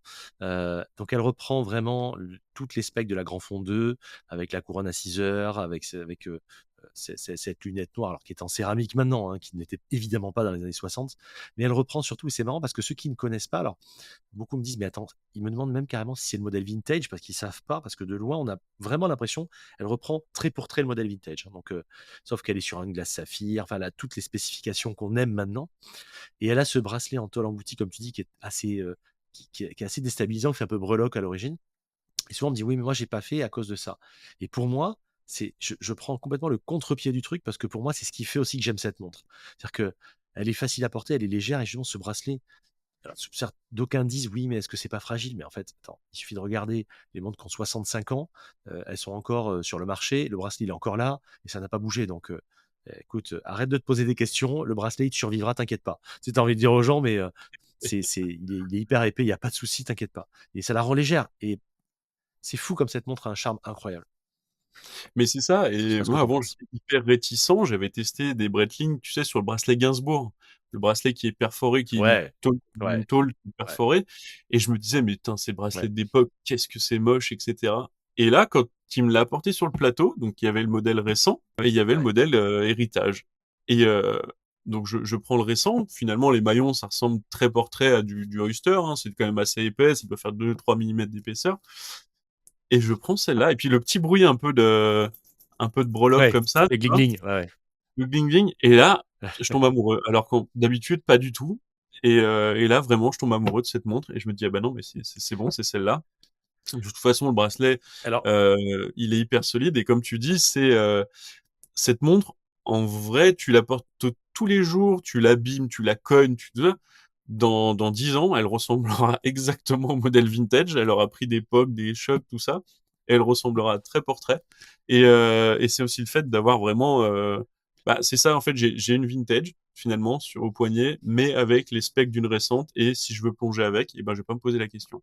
bah, tu sais, moi, ça a été le premier modèle qui est sorti en 2015, quand j'en ai parlé avec Georges. C'est le modèle que j'ai acheté, enfin, le premier reissue, enfin, la réinterprétation. Ça a été ma montre pour aller au bateau pendant des années, en fait. Et c'est la montre que je prenais. Elle a pris des coups d'encre sur le boîtier. Enfin, je sais pas si tu vois, quoi. Je la prenais, j'allais dans la flotte avec, je m'en servais. Enfin, c'était vraiment la montre que je prenais tout le temps pour ça. Écoute, je l'ai vendue parce que je fais quand même attention à mes montres malgré tout. On aurait dit qu'elle était neuve, mais vraiment, alors qu'elle a fait des années de bateaux, de trucs, de casual, de sorties, de sport, etc. Et alors, pour ceux qui connaissent pas, je vais faire un peu d'ASMR, justement, parce que je l'ai sorti, parce que je savais bien que tu allais porter celle-là aussi. Je m'en doutais un petit peu quand tu m'as dit sur le draft, donc j'ai pris aussi ma GF38, et c'est voilà le bruit du bracelet quand vous le bougez. Donc, effectivement, ça fait un peu breloque quand on écoute comme ça, mais en réalité, c'est hyper robuste. Ça bouge pas. Et vous voyez, moi, j'ai la mienne depuis 1 an et demi et elle n'a pas bougé d'un iota, alors que je peux vous dire que je la porte aussi. Et surtout, ben, comme tu dis, tu la portes en toutes circonstances, tu peux voyager avec, tout le monde s'en fout et personne va te braquer celle-là, hein, parce que les gens ne connaissent pas en fait, tu vois, ou en tout Mais, cas, mais ça c'est ça, ressemble pas aux références connues, donc on ne braquera pas, il n'y a pas de souci. ouais, les gens connaissent pas. Et puis je trouve que, tu vois, il y a certaines marques comme Baltic, Serica, qui sortent des modèles qui sont aujourd'hui dans les 500, 600, 1 500 euros, mais on en a vraiment pour son argent. Et il y a une autre catégorie, je trouve, de montres un peu de micro-marques qui sortent, où ils commencent à sortir des modèles à 2005, 2000, 3000, 4000, et où au final, ni le design me parle, ni les specs me parlent. La ZRC, donc on est dans un budget de 3000 et quelques, elle a un mouvement Mm. SW200. Donc c'est pas un mouvement forcément dingo, mais c'est un mouvement qui est fiable. Deuxièmement, petite parenthèse, sur le site de ZRC, quand vous renvoyez la montre, il vous propose de faire un réglage fin à moins, je sais plus, -2, +2, un truc comme ça, donc vraiment ultra précis. Donc c'est quand même le Cellita SW200 Ouais, autour élaboré. du COSC. Voilà. En gros, quasiment du COSC. Et déjà, pour avoir toujours essayé et passé au chrono comparateur, les réglages déjà usine enfin usine, les réglages de première montre sont déjà très très bons, sachant, et ça me fait faire une petite parenthèse, attention quand vous avez acheté une montre, le temps que les huiles se calent, le temps que le mouvement se cale, etc. Généralement, il y a toujours 1 ou 2 mois où la précision n'est pas encore optimale. Donc, quand vous avez une montre au départ que vous achetez et que vous voyez qu'elle n'est pas encore à une précision redoutable, attendez un petit peu parce qu'en général, c'est ce que conseillent beaucoup d'horlogers, attendez un petit peu que les huiles se fassent, etc., etc. Mais voilà, et donc du coup, bon, alors c'est pas -2 +2, parce que ça c'est Rolex, et le COSC c'est -4 +6, il me semble. Mais en tout cas, on s'approche. Donc déjà, c'est un mouvement qui est robuste, qui est élaboré, donc là qui est poussé au maximum, donc on a quand même un bon mouvement. Mais aussi ce que je trouve dans cette ZRC, Ouais. c'est déjà le design, on en a pour son argent clairement avec la couronne à 6 heures, ce genre de choses. Mais c'est aussi au niveau technique, c'est bon, le bracelet, on en a parlé tout à l'heure, qui est formidable et qui est assez atypique, mais le boîtier, il faut savoir que les Avec montres, l'extension. voilà, avec l'extension de plongée, il faut savoir que cette montre, elle est quand même étanche à 300 mètres, mais c'est des montres qui sont testées à 1000 mètres. Donc on a vraiment une montre qui est Ouais. aujourd'hui placée dans une bonne gamme de prix avec un super mouvement et des super spécificités qui font que elle est vraiment, elle est reconnaissable et c'est vraiment une montre particulière. Et je trouve que dans ces prix-là, honnêtement, ils sont super bien placés, quoi. Elle est hyper technique, avec une belle lunette céramique. En termes de lumi, il y a tellement de couches que moi, c'est la montre que j'ai jamais vu une montre briller autant, enfin avec ses aiguilles, Magnum comme ça, énormes. Tu lis l'heure, jusqu'à la fin de la nuit, ça, c'est pas un problème. Elle a un contraste avec son cadran. Elle a un saphir bombé hyper épais. Comme tu dis, elles sont testées à plus de 1000 mètres, elles passent large. Enfin, l'extension de plongée, la couronne à 6 heures. Donc c'est pour ça que on vient pas chez ZRC par la porte du mouvement, et c'est très bien que le mouvement soit très honnête et bien réglé. Donc, encore une fois, il y a pas à rougir là-dessus, mais c'est pas ce qu'on vient chercher. À l'instar de ce que tu as, par exemple, dans des montres techniques professionnelles chez Sinn. Tu vas chez Oui. Sinn, tu cherches pas, en fait, un mouvement, etc. Souvent, ils emboîtent des mouvements classiques. Mais c'est pas grave en fait, c'est pas ce que tu cherches. Quand tu vas chez OW pour revenir à eux aussi, c'est pareil. C'est des montres techniques en fait. Donc ce qu'on veut, c'est un boîtier technique, une étanchéité, des spécifications, une résistance. Voilà ce qui nous intéresse, tout Ouais, simplement. c'est ça. Et puis, enfin, 1000 mètres sans valve à hélium, ce qui est quand même C'est fou, hein? Une fou prouesse, hein. techniquement. Et en face de Mmh mh. marché où on a voilà, des montres, maintenant, alors, c'est un peu la mode de racheter des anciennes marques qui sont un peu en train enfin, qui ont Ouais, disparu, de faire un modèle, etc., de mettre dedans emboîté, soit un Cellita entrée de gamme, soit un Soprod, mais de pas faire plus que ça, d'essayer de reprendre un modèle du passé sans forcément le réinterpréter et de sortir la montre à 3000 euros. C'est un peu dommage. Il y a des micro-marques qui font des choses formidables, Serica, Baltic, dans toutes les gammes de prix, qui sont formidables, ouais. et on n'est pas obligé de se dire, bah voilà, on va prendre une icône du passé pour des trucs qui sont pas ouf. Alors que là, pour le coup, c'est une icône du passé, puisque la marque est très vieille, elle a des modèles qui sont techniquement dingues, et puis voilà, et puis Mmh. comme tu as eu en interview Georges, qui est un personnage, donc je trouve que ça fait partie d'un tout, quoi.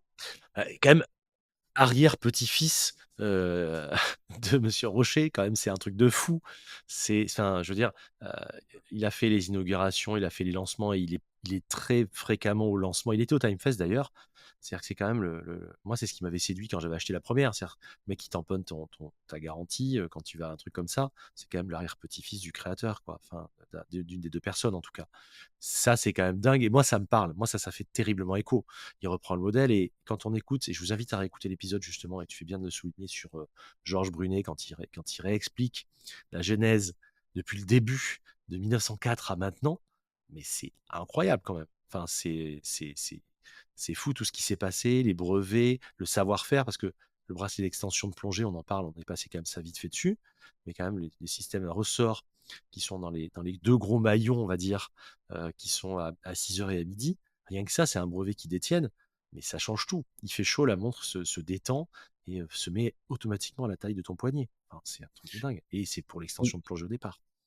Ouais, et puis plein de choses. Enfin, il y a des personnes qui m'ont dit, oui, mais tu vois, il y a un démaillon qui est ajouré, voilà, c'est pas très beau. Tu leur as Oui, mais du expliqué coup, pourquoi maintenant que tu le sais. Tu bah leur as oui, à l'époque, donc ils l'accrochaient sur une planche pour la rincer avec leur équipement de plongée, tu vois, mais c'est c'est formidable, des dingue. petites anecdotes comme ça. Et en plus, il a fait perdurer le truc, parce qu'avec le CS, l'Easy Clean System, pour éviter, alors pas dans l'héritage, mais dans les autres, justement, pour permettre à l'eau de partir. Parce que moi, je peux te dire, quand j'allais sur le bassin ou ailleurs, ou en Corse, etc., quand tu vas dans des endroits et que tu as le sel qui te bouffe, parce que moi, quand je fais des sorties bateau, tu voyais la montre, elle était entourée de sel, quoi, mais vraiment. Ouais, J'ai fait la mer Morte, en Jordanie, avec, tu sais, où carrément tu flottes tellement il y a de sel oui, dedans, et là, j'avais pris ma ZRC et je me suis baigné avec la ZRC avec, je suis sorti, elle était couverte de sel, si tu veux. Là, le CS, tu peux le tester en grandeur nature. Si vous voulez, je vous mettrai les photos, je vais essayer de retrouver ça. Voilà. Mais c'est vraiment, voilà, la montre technique de la montre outil, quoi. Et tu l'aimes cette montre? Enfin, je veux dire, tu te rends compte du plaisir que tu arrives à avoir avec une montre de ce budget-là ou pas?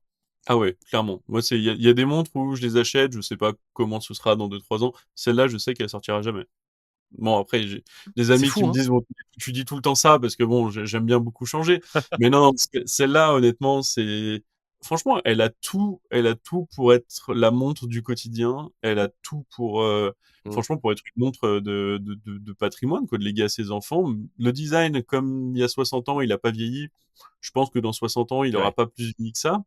Donc, les mouvements, les pièces, il y en aura toujours sur du SW. Donc, Et c'est une vraie conversation starter. Alors ça, c'est une montre, par exemple, quand tu vas, ou chez un AD ou ailleurs, systématiquement, on te parle de cette montre, quoi. Même quand tu vois des passionnés, quand tu vas à des soirées et tout ça, c'est la montre star, en gros. Enfin, une des montres stars, en tout cas. bah, disons que ça change un peu, t'en vois moins que des Rolex, et puis c'est une montre qui fait tout. Je veux dire, enfin, tu peux taper, elle va pas bouger. Enfin, c'est une montre que je trouve, même tous les jours, quand je l'enlève, je la regarde un peu avant de la poser, et je suis content de cette montre-là. Et honnêtement, si Ouais. je devais en garder qu'une seule, vraiment qu'une seule, au quotidien, bah là, actuellement, ce serait celle-là, hein, clairement. Tu l'as acheté donc il y a un mois et demi, un truc comme ça? Ouais, c'est ça à peu près. Tu vas la mettre à l'épreuve cet été, un peu? Bah, de toute façon, elle a déjà pas mal mise à l'épreuve, et puis là, là, j'ai commandé Eh le oui, maillon et le second bracelet, parce que j'aimerais bien l'essayer ils ont un bracelet scratch en noir, et je pense que ça ouais, doit l'alléger ouais. encore plus. Et là, pour l'été, peut-être pour me baigner, peut-être plus le bracelet scratch, mais à voir. Ouais, le petit velcro comme ça, il va bien, hein. Et c'est un vrai Ouais, confort et tu la il est mets à l'intérieur en maîtrisé d'Hercé permanence en plus, et elle il est y a une ultra petite, légère, quoi. blanche et tout, c'est joli. Je trouve ça assez sympa, ouais. Ouais, c'est clair.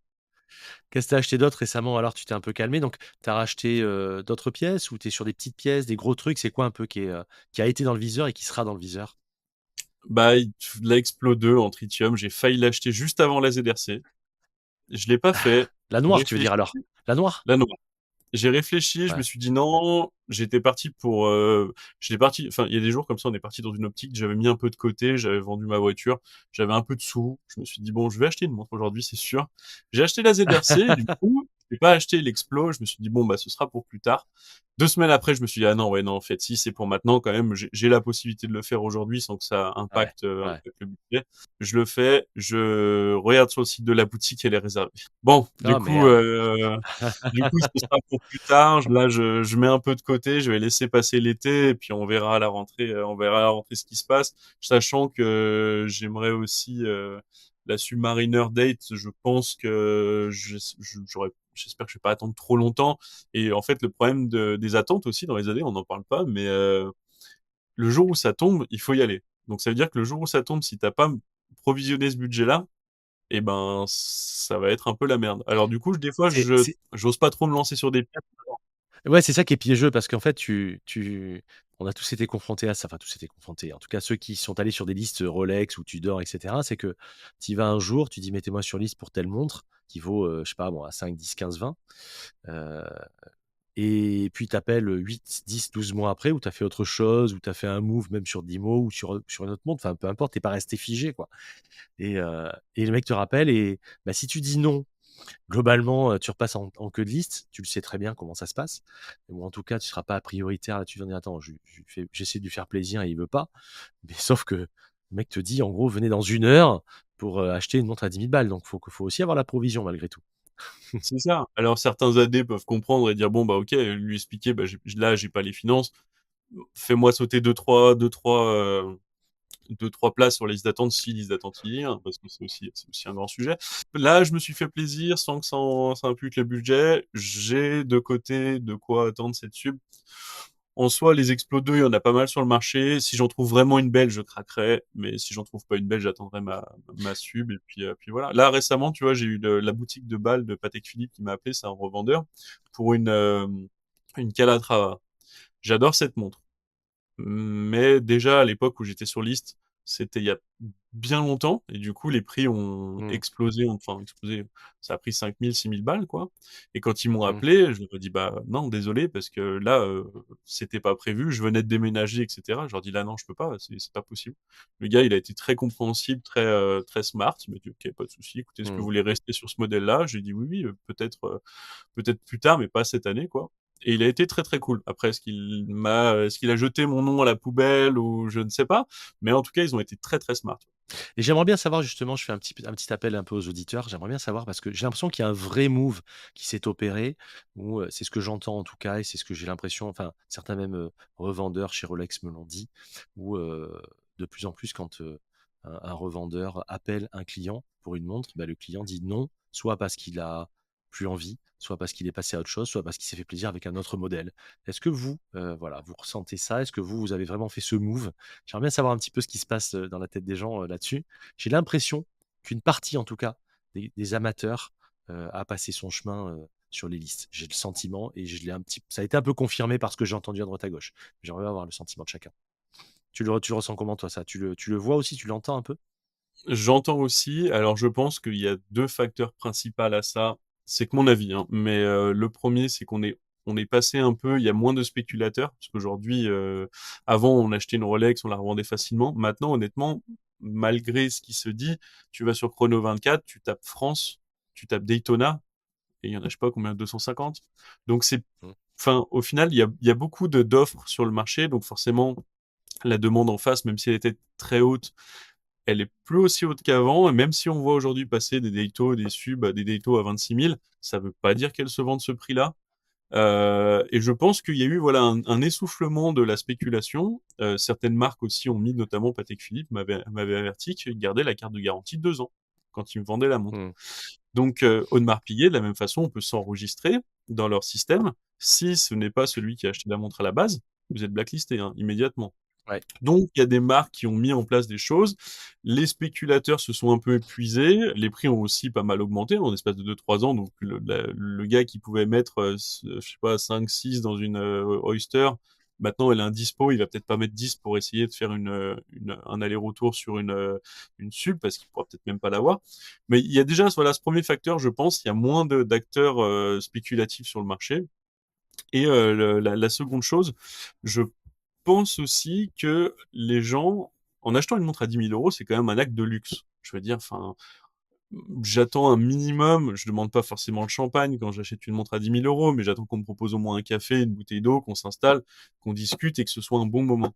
Aujourd'hui, il y a beaucoup d'AD qui ont transformé ces moments-là en moi, je suis le magasin, je t'autorise à avoir ce modèle-là. Tu devrais te mettre à genoux dans mon magasin et genre me saluer. Et du coup, en fait, je pense que les gens qui ont les moyens d'avoir ces montres-là, moi, c'est une passion, je mets de l'argent dedans, j'en suis conscient. Quelqu'un qui est pas spécialement passionné, s'il veut se faire une belle, ou quelqu'un qui a beaucoup d'argent qui veut se faire plaisir, je pense pas Ouais. qu'il tolère un chef d'entreprise qui a beaucoup d'argent qui s'achète une belle montre. Je pense pas qu'il tolère qu'on lui dise ouais bah non mais votre Daytona vous allez l'attendre et puis c'est pas comme ça vous vous barrez quoi. Donc il y a beaucoup de gens je pense qui ont eu des mauvaises expériences avec l'AD même si l'AD les a mis sur liste et quand ils les ont appelés ils ont dit bah non enfin pas, ça m'intéresse pas, ça m'intéresse plus. Mmh. J'ai Mmh. pas envie de faire ça avec vous. Et effectivement, j'étais reçu dans des AD, celui qui me fournissait les montres qui est tout petit, où on est toujours bien reçu, etc. Et j'ai eu des AD où quand je prenais une à deux montres, même pas forcément de marquer la couronne, hein, mais d'autres montres, où on me disait, bah, vous voulez un verre d'eau? Et le gars, je lui regarde une fois, véridique, hein, un café ou un verre d'eau. J'avais acheté deux montres et le gars je lui dis bah pour deux montres on va peut-être faire du champagne quand même non parce que c'est et là il me dit ah ouais peut-être ouais ben voilà je m'en fous j'aime pas le champagne je m'en fous mais c'est par principe quoi. Tu as Pareil raison, tu as raison. ouais C'est un moment qui est censé être un moment de plaisir, c'est un moment à toi qui, en plus, souvent marque, un moment de vie et cetera. La moindre des choses, c'est d'être reçu convenablement. Alors aujourd'hui, on a quand même, l'avantage de ces fins de spéculation et cetera, c'est que enfin l'avantage, c'est que comme les boutiques se sont un peu vidées parce que forcément il y a beaucoup moins de demandes comme tu le dis sur certains modèles, ça a remis en question certaines personnes sur leur technique de vente, si on peut dire, tu vois? C'est-à-dire oui que, il y a toute une part de médiocrité qui s'est barrée, qui a peut-être fait autre chose parce que, finalement, les en tout cas les gras de papier, on n'en voulait plus, quoi. Après, tu as à l'inverse des personnes qui étaient. Ça fait encore plus ressortir les bonnes personnes et ceux qui s'intéressent, et ceux qui font la bonne découverte, et ceux qui vont passer du temps avec toi, etc. Parce qu'il y en a beaucoup aussi, il faut le souligner. Il y a vraiment de tout. Et je trouve que voilà, ces moments difficiles comme ça euh, permettent d'éliminer une partie de la médiocrité et permettent de faire ressortir les personnes qui, dès le départ, naturellement étaient à l'écoute. Tu vois? C'est ça, et puis ce que je trouve hallucinant aujourd'hui, c'est il y a des vendeurs, tu achètes une montre, bah, typiquement une ZRC, on m'offre une boîte de 12 montres ZRC, qui est, entre parenthèses, hyper qualitatif et pas très cher sur le site Ouais. internet, mais on m'offre la boîte, on m'offre la casquette, voilà. Aujourd'hui, je vais chez Rolex, je prends une SUM. Le gars, je suis obligé de lui dire, mais vous avez pas des goodies, je sais Ah oui, pas. C'est con, mais franchement, ils ont des chocolats, des trucs comme ça, des petits portefeuilles qui peuvent être sympas pour l'été, ce genre de choses, des casquettes. Et, euh, c'est et ça. le gars dit, ah ouais, non, je sais pas. Il vient et il balance une cassette comme ça. En mode, on est quand même dans un objet de luxe. Tu l'avais souligné au dernier épisode, c'était le slogan de Rolex, c'était Rolex for each achievement. Donc les gens, par exemple, un diplôme, ils étaient contents, fiers d'eux, ils achetaient une Rolex, ils étaient fiers de porter cette Rolex pour se rappeler de ça. L'expérience client devait être dingue et on devait être vraiment dans du luxe. Aujourd'hui, putain, la majorité des vendeurs, alors je dis pas tous et heureusement, mais certains vendeurs, c'est devenu acheter une Rolex, c'est limite, ouais, bah maintenant paye en avance, je te la livrerai peut-être. Ah oui, il faut que tu achètes 3 000 € de bijoux avec, mais je peux pas te livrer si tu n'achètes pas d'abord les 3 000 € de bijoux.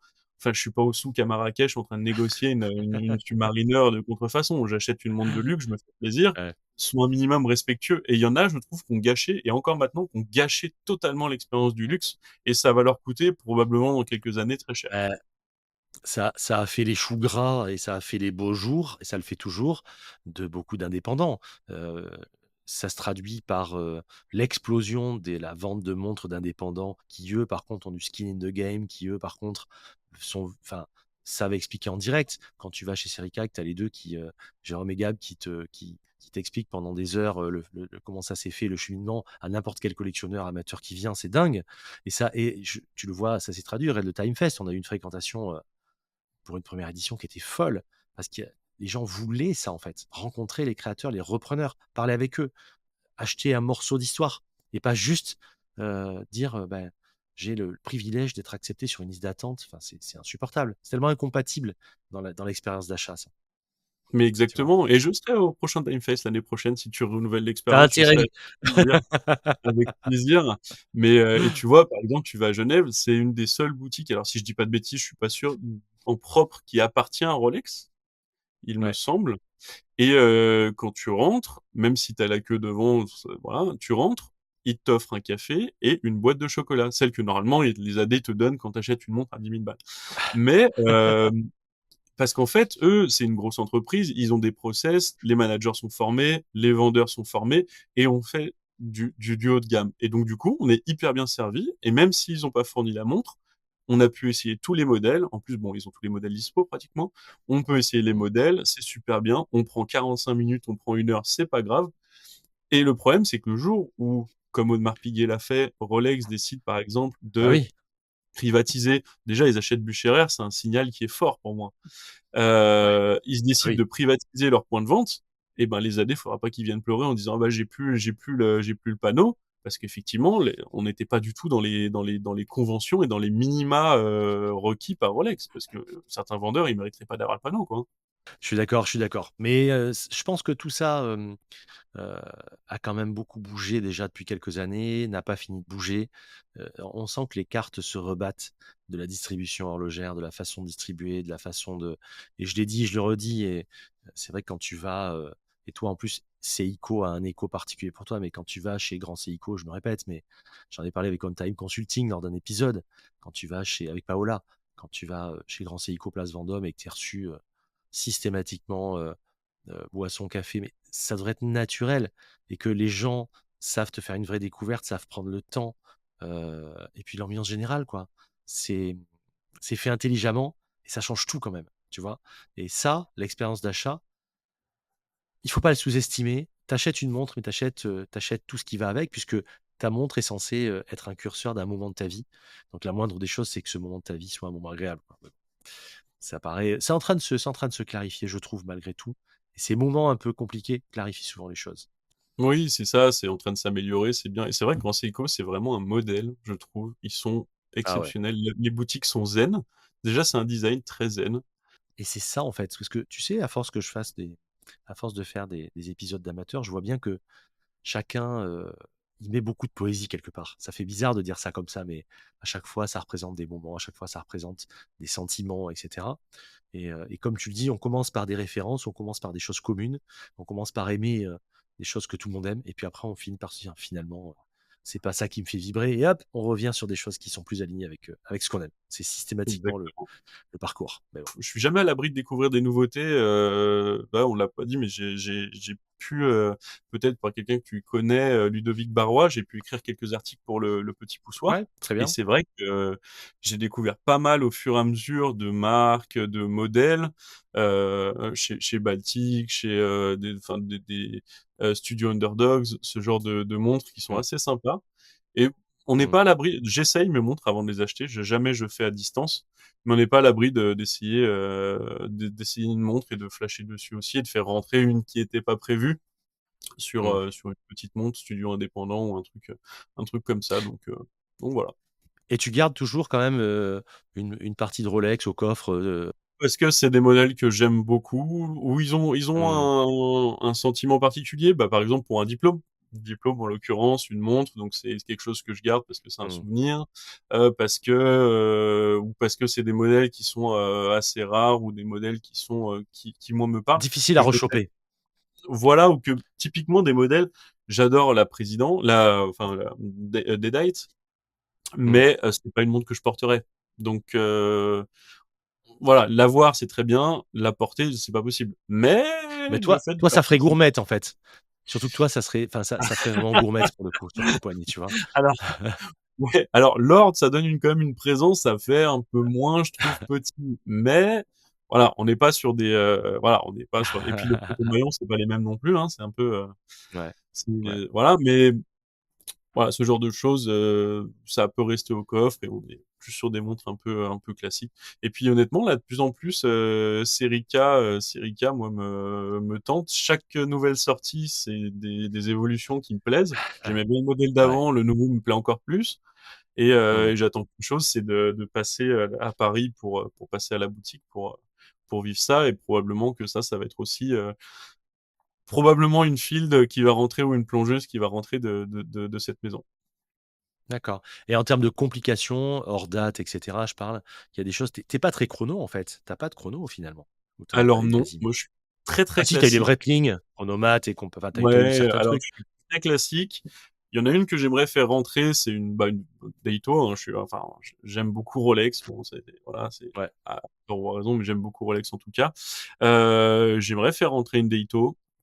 Maintenant, Mm. l'hésitation que j'ai, c'est une Daito avec un mouvement El Primero, me plairait bien. Ah, Une 16520, une Inverted Six, les premières peut-être. Exactement, exactement. Donc me plairait bien. En même Ouais, temps, j'ai envie de me faire un peu plaisir et j'aimerais une récente, sinon en bicolore, en biton, hors acier, ouais. avec un cadre en noir ou blanc. Et en plus, ça, alors on n'achète pas un prix, mais en ce moment, les hors acier en Daito sont excessivement abordables. Franchement, alors, Ouais, encore une fois, on n'achète pas un budget, mais c'est vrai que quand tu vois, et ça te permet malgré tout de pouvoir voir si vraiment un Daito te plaît. Moi, c'est une montre qui m'a jamais parlé, en fait, mais je comprends. C'est une montre que je trouve jolie, mais j'ai jamais eu le frisson quand je les ai essayées à chaque fois. Et alors, je te parle évidemment pas d'un 16-520 Zénith, je mettrai en photo, c'est la même oui. que Pascal nous avait montré lors de Vintage Today Watches lors de l'épisode. Ça, évidemment, j'adore. Mais ça, c'est les premières moutures, bracelets et cornes brossées, entièrement Inverted Six avec le mouvement Zénith, c'est le Primero, retravaillé par Rolex. Oui, évidemment, ça, j'adore. Mais les modèles, maintenant, moins. Ça me parle moins. Je trouve ça joli, mais j'ai pas le frisson. Bah en fait, c'est juste que avant, moi, je suis plus quelqu'un qui aime les complications simples. Une 3 aiguilles date, Mm, j'aime bien. Et plus en fait je mm, m'intéresse à la technique, au mouvement, plus je commence à m'intéresser aux complications. Le chrono, avant, j'aimais pas spécialement ça, c'était pas quelque chose qui me plaisait.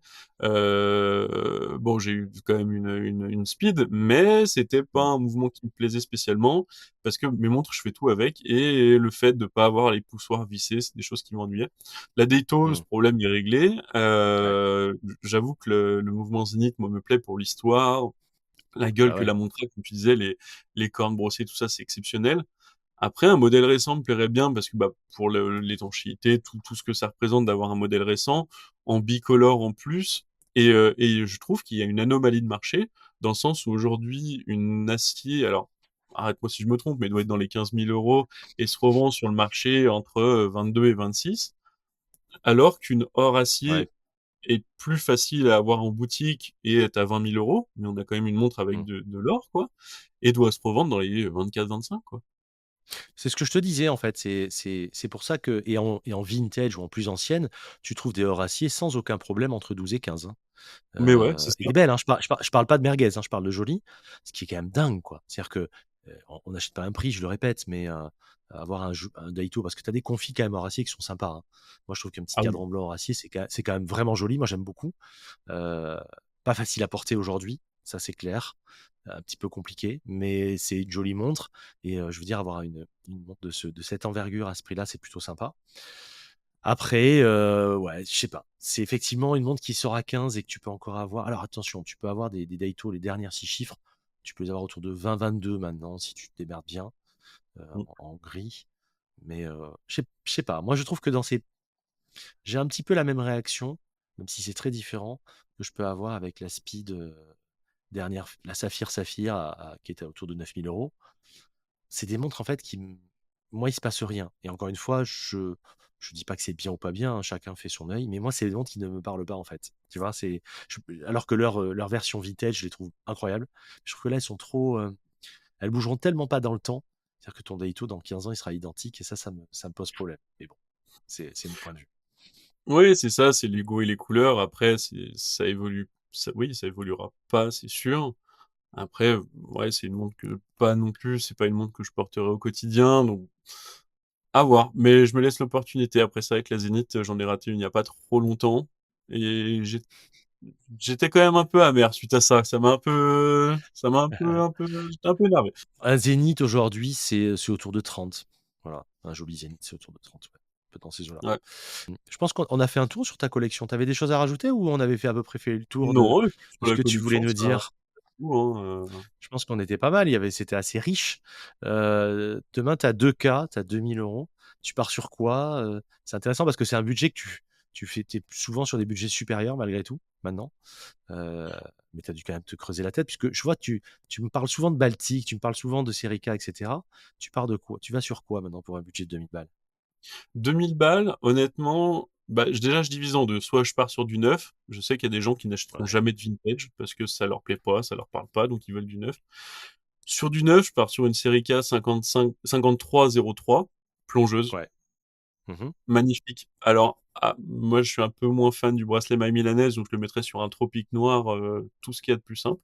Et à côté, pour avoir une petite, ouais, parce qu'on est à 1500 euros, pour avoir une petite montre sympa en Powermatic, une Tissot, cadran noir, bracelet en cuir pour tous les jours, quoi.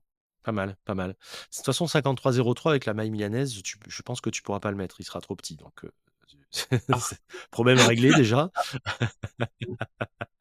Ça, à mon avis, tu pourras pas. Je sais pas s'ils ont fait, sur celui-ci, je sais que sur le Bon Clip, ils ont fait avec plusieurs tailles, mais je sais pas sur le milanais s'ils l'ont fait, je ne crois pas. À je ne sais vérifier. pas. Mais j'ai bien fait de pas le commander en Mais, ligne, je préfère passer en boutique. ouais, puis passe, l'expérience d'achat, elle est cool quand tu vas les voir. Tu un bon café, good friends, good company et c'est plutôt sympa. Donc toi, tu ferais sur du neuf, de toute façon. Tu resterais sur du neuf avec 2 K. Du neuf, alors, et de Ah, l'occasion, alors, non, je ouais. divise en deux quand même. En occasion, et ben, tu vois, je prendrais une ZRC. Parce qu'aujourd'hui, t'en trouves à 2K. Alors, pas l'héritage, mais les premières versions, ou même Oui, sur même moins bracelet, que ça. caoutchouc, qui est sympa. En vrai, le bracelet caoutchouc est coloré et il donne Ouais, un petit côté ouais. sympa à la montre. T'en trouves dans les deux cas, où on négocie un peu, tu peux en trouver dans les deux cas, et honnêtement, je trouve que ça vaut 100%. Tu peux même avoir les premières moutures ou des moutures un peu plus «anciennes» entre guillemets, c'est une mouture entre 2016 et 2020. Tu peux Mm. trouver ça, et même parfois plus récent, autour de 1 600. J'en ai vu à 1 500-1 700 €. soit sur cuir, soit sur, tu vois, des héritages comme ça. C'est sympa, hein. Enfin, des héritages d'anciennes moutures avec le cadran marron, tu sais, qui était fait à la main, là, ce fameux cadran patiné marron qui était très sympa. Ouais. Et tu peux trouver ces versions-là. Donc à 1005, 1007, 1008, tu peux trouver ça. Et ça la rend beaucoup plus portable sur cuir ou sur caoutchouc, sur natto, je trouve. Parce que sur l'acier, je la trouvais un petit peu bulky, un peu grosse, un peu lourde quand même sur acier, sur la version 41.5, tu vois. Ouais, c'est sûr, puis sur le caoutchouc, enfin, ça déjà, ça doit l'alléger, je pense, un peu quand même, hein. Ça la rend portable l'été et oui, exactement, un cuir pour aller travailler, sous une chemise, sous un truc et ça rend une montre Terrible. qui est quand même un peu, avec du volume, mais qui la rend hyper élégante, quoi. Bon, on a un peu la réponse pour la sélection qui suit, mais parce que tu es un peu c'est sur quoi tu planches, mais si tu as 20 000 euros, tu pars sur, tu pars sur quoi là? Parce que Alors je fais un tu ferais apport quoi? pour un immeuble, j'achète un immeuble pas trop cher avec ce qui me rapporte en locatif. Non, je rigole, c'est pas du tout le sujet. Heu et ben, de toute façon, on va dire sur 20 000 euros, j'aurais eu à dépenser, je pense que bah, le classique, une Rolex Submariner, alors moderne ou pas, hein, Ouais. mais une Rolex Submariner parce que c'est un classique d'une collection, je pense, à avoir. Et Une 16-610, c'est entre 9 et 12 en gros à peu près. ouais, Ça, c'est c'est ça. la 5 chiffres, c'est la version avec la lunette non, non céramique. Ouais, L'insert en aluminium, donc qui peut patiner, etc., ou tritium, ou même l'Uninova, puisqu'il y a eu des versions Luminova aussi. Et après, tu as la 126, enfin, toi, c'est 124 060. À ce moment-là, si c'est sans date, comme tu disais, et là, tu vas être autour de 13-15 à peu près, dans ces eaux-là, quoi. Tu partirais là-dessus, bah, toi? là, dans la petite sélection, plutôt une 5 chiffres, tu vois. Avec ça, une petite Omega Speedmaster en raie douce, qu'on trouve dans les 2000, 2003 en bon état. Je trouve que c'est une petite montre qui est bien sympa. Et puis, du coup, on est sur un mouvement automatique, pas mécanique, donc c'est sympa aussi. C'est joli, ça, hein. C'est joli, ça, hein. Mais c'est pas très. En Très plus, joli. une Reduced aujourd'hui, c'est 2,5, 3,5 en gros. Je reprends sur ce que tu dis parce qu'effectivement, c'est sur du no date. Toi, c'est 14,060 et non pas 16,610, vous l'aurez compris, la Oui, version no date qui est en vintage. Mais ouais, une belle Reduced, c'est quand même sympa, hein, franchement. J'avais fait c'est un épisode avec magnifique. Mouvement Stéphane. automatique, en plus. Ouais, j'avais fait un épisode avec Stéphane et c'était une façon aussi de trouver un modèle avec un diamètre plus contenu. On n'est pas sur le 42 de la classique. On est sur un modèle très sympa, très agréable à porter, sur de l'automatique, facile à réviser, pas cher à réviser en plus. Et on trouve ça autour de 3K, quoi, à peu près. Ça, c'est pas mal. Là, on est à, Oui, allez, on va dire, on est à 10-12 avec la No Date et 3K, donc on est à entre 12 et 15, quoi, à peu près, en tout, pour voilà. l'instant. La Redoute, surtout que c'est sympa parce qu'il y a des années où ils avaient fait encore le bracelet qui était très beau. Je trouve qu'Omega sur la Ouais, Speed ont eu une période très très creuse. C'est ouais. encore un peu le cas sur la scie parce que la scie, leur bracelet, il est un peu, voilà, mais Il est un peu impinable, ouais. gros. Mais donc du coup, c'est encore des périodes où vous avez des très beaux bracelets. Après, je dirais pour finir un peu diversifié, bah, une ZRC, parce qu'on faut pas déconner non plus, c'est une super montre. T'aimes bien Euh, ZRC quand même. Toi, t'es piqué, ça y est, hein. Bah franchement, ouais, j'étais très sceptique très longtemps envers cette marque, et là, pour la porter au quotidien, je pense que c'est une marque qui s'essaye. Et voilà, bon, une série K, du coup, 5303, je pense, ou une Field. Ils font des Field qui sont un peu moins chers et qui sont très bien. Mais moi, c'est Ouais. trop petit diamètre pour moi, je pense. T'es sur le même diamètre, sauf que là, tu as le bon clip qui peut être en XL et là, tu peux le mettre. Donc, et alors, essayez le bon clip. C'est un bracelet qui est d'un confort à porter. C'est un truc de fou. Mais ouais, on est à peu près dans ta sélection. Donc, ouais, on était à peu près à 9,12 sur la sub, 2,535 sur la reduced, la 53,03. Il te reste un petit peu d'argent. Et tu dis, tu prends une ZRC avec les 3000 qui restent, les 2-3 000 qui restent, quoi, en gros, c'est ça? Ouais, on va dire ça. Ou Pas ça, mal. ou pour les gens qui préfèrent un peu une montre habillée. Moi, je sais que j'adore cette montre. C'est foncièrement une montre que j'adore, mais Mm, aucun modèle me va. Comme ça, c'est réglé. mm. C'est une Cartier. Ah bah là, C'est toi, une si tu portes Cartier. une tank, c'est même pas la peine, quoi. C'est une Ah, mais montre de j'ai tout communion pour essayé. toi, quoi. Tous en XL, des tanks en XL. J'ai tout essayé chez Cartier parce que j'adore. Il y en a aucune qui Mm. me convient. Même une Santos XL, des trucs comme ça? Ouais, ça fait Ah ouais? euh, ça fait un peu petit et enfin je Mm. trouve pour mon sens que ça fait un peu petit et j'ai pu essayer les récentes en Santos et je trouve qu'en termes de qualité, moi qui suis plus habitué à avoir, tu sais, des couronnes vissées, ce genre de choses, bah Ah, je c'est trouve que sûr. j'ai ce sentiment de si j'ai pas une couronne vissée, c'est un peu plus cheap, ce qui est pas vrai au demeurant, c'est pas quelque chose de pertinent, Mmh. mais moi ça me dérange du coup de voir entre les maillons des fois des petits écarts, ce genre de choses, parce que du coup, à force de regarder et puis moi m'intéresser à la technique, on commence à aiguiser l'œil Mmh. et ben ça m'ennuie. Ça m'ennuie dans ces prix-là, ça m'ennuie et donc du coup, voilà, pas trop. Mais les anciennes tanks là, celles qui ont été arrêtées il y a pas très longtemps, c'était des Ouais. montres qui étaient, magnifiques. Ouais, même les petites tanks solo, les solo XL, des choses comme ça qui sont assez jolies, qui se trouvent à des prix entre 2 et 3 000 balles et qui sont très sympas.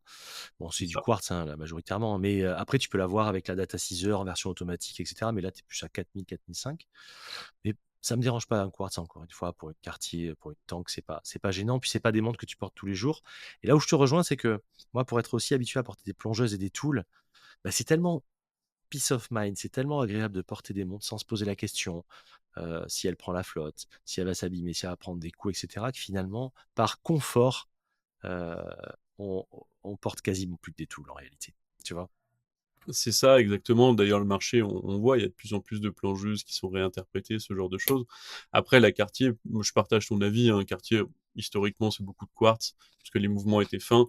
En automatique, ça apporte pas, sur le modèle tank, il me semble que du coup, en automatique, elle a la Aucun date, intérêt. c'est une petite Oui, seconde, du data coup, ça Caesar. gâche un peu le cadran Ouais, un peu plus simple qu'il y a et du coup la beauté de la pièce, je trouve. Après, exactement. on achète clairement pas une Cartier pour le mouvement. Bien que sur le mouvement automatique, il me semble, si je dis pas de bêtises, que sur la Tank XL, c'est le même que sur les entrées de gamme de chez Vacheron, Constantin, À il me vérifier, semble. à vérifier, Ouais, à à vérifier, vérifier. donc c'est quand même un très bon mouvement.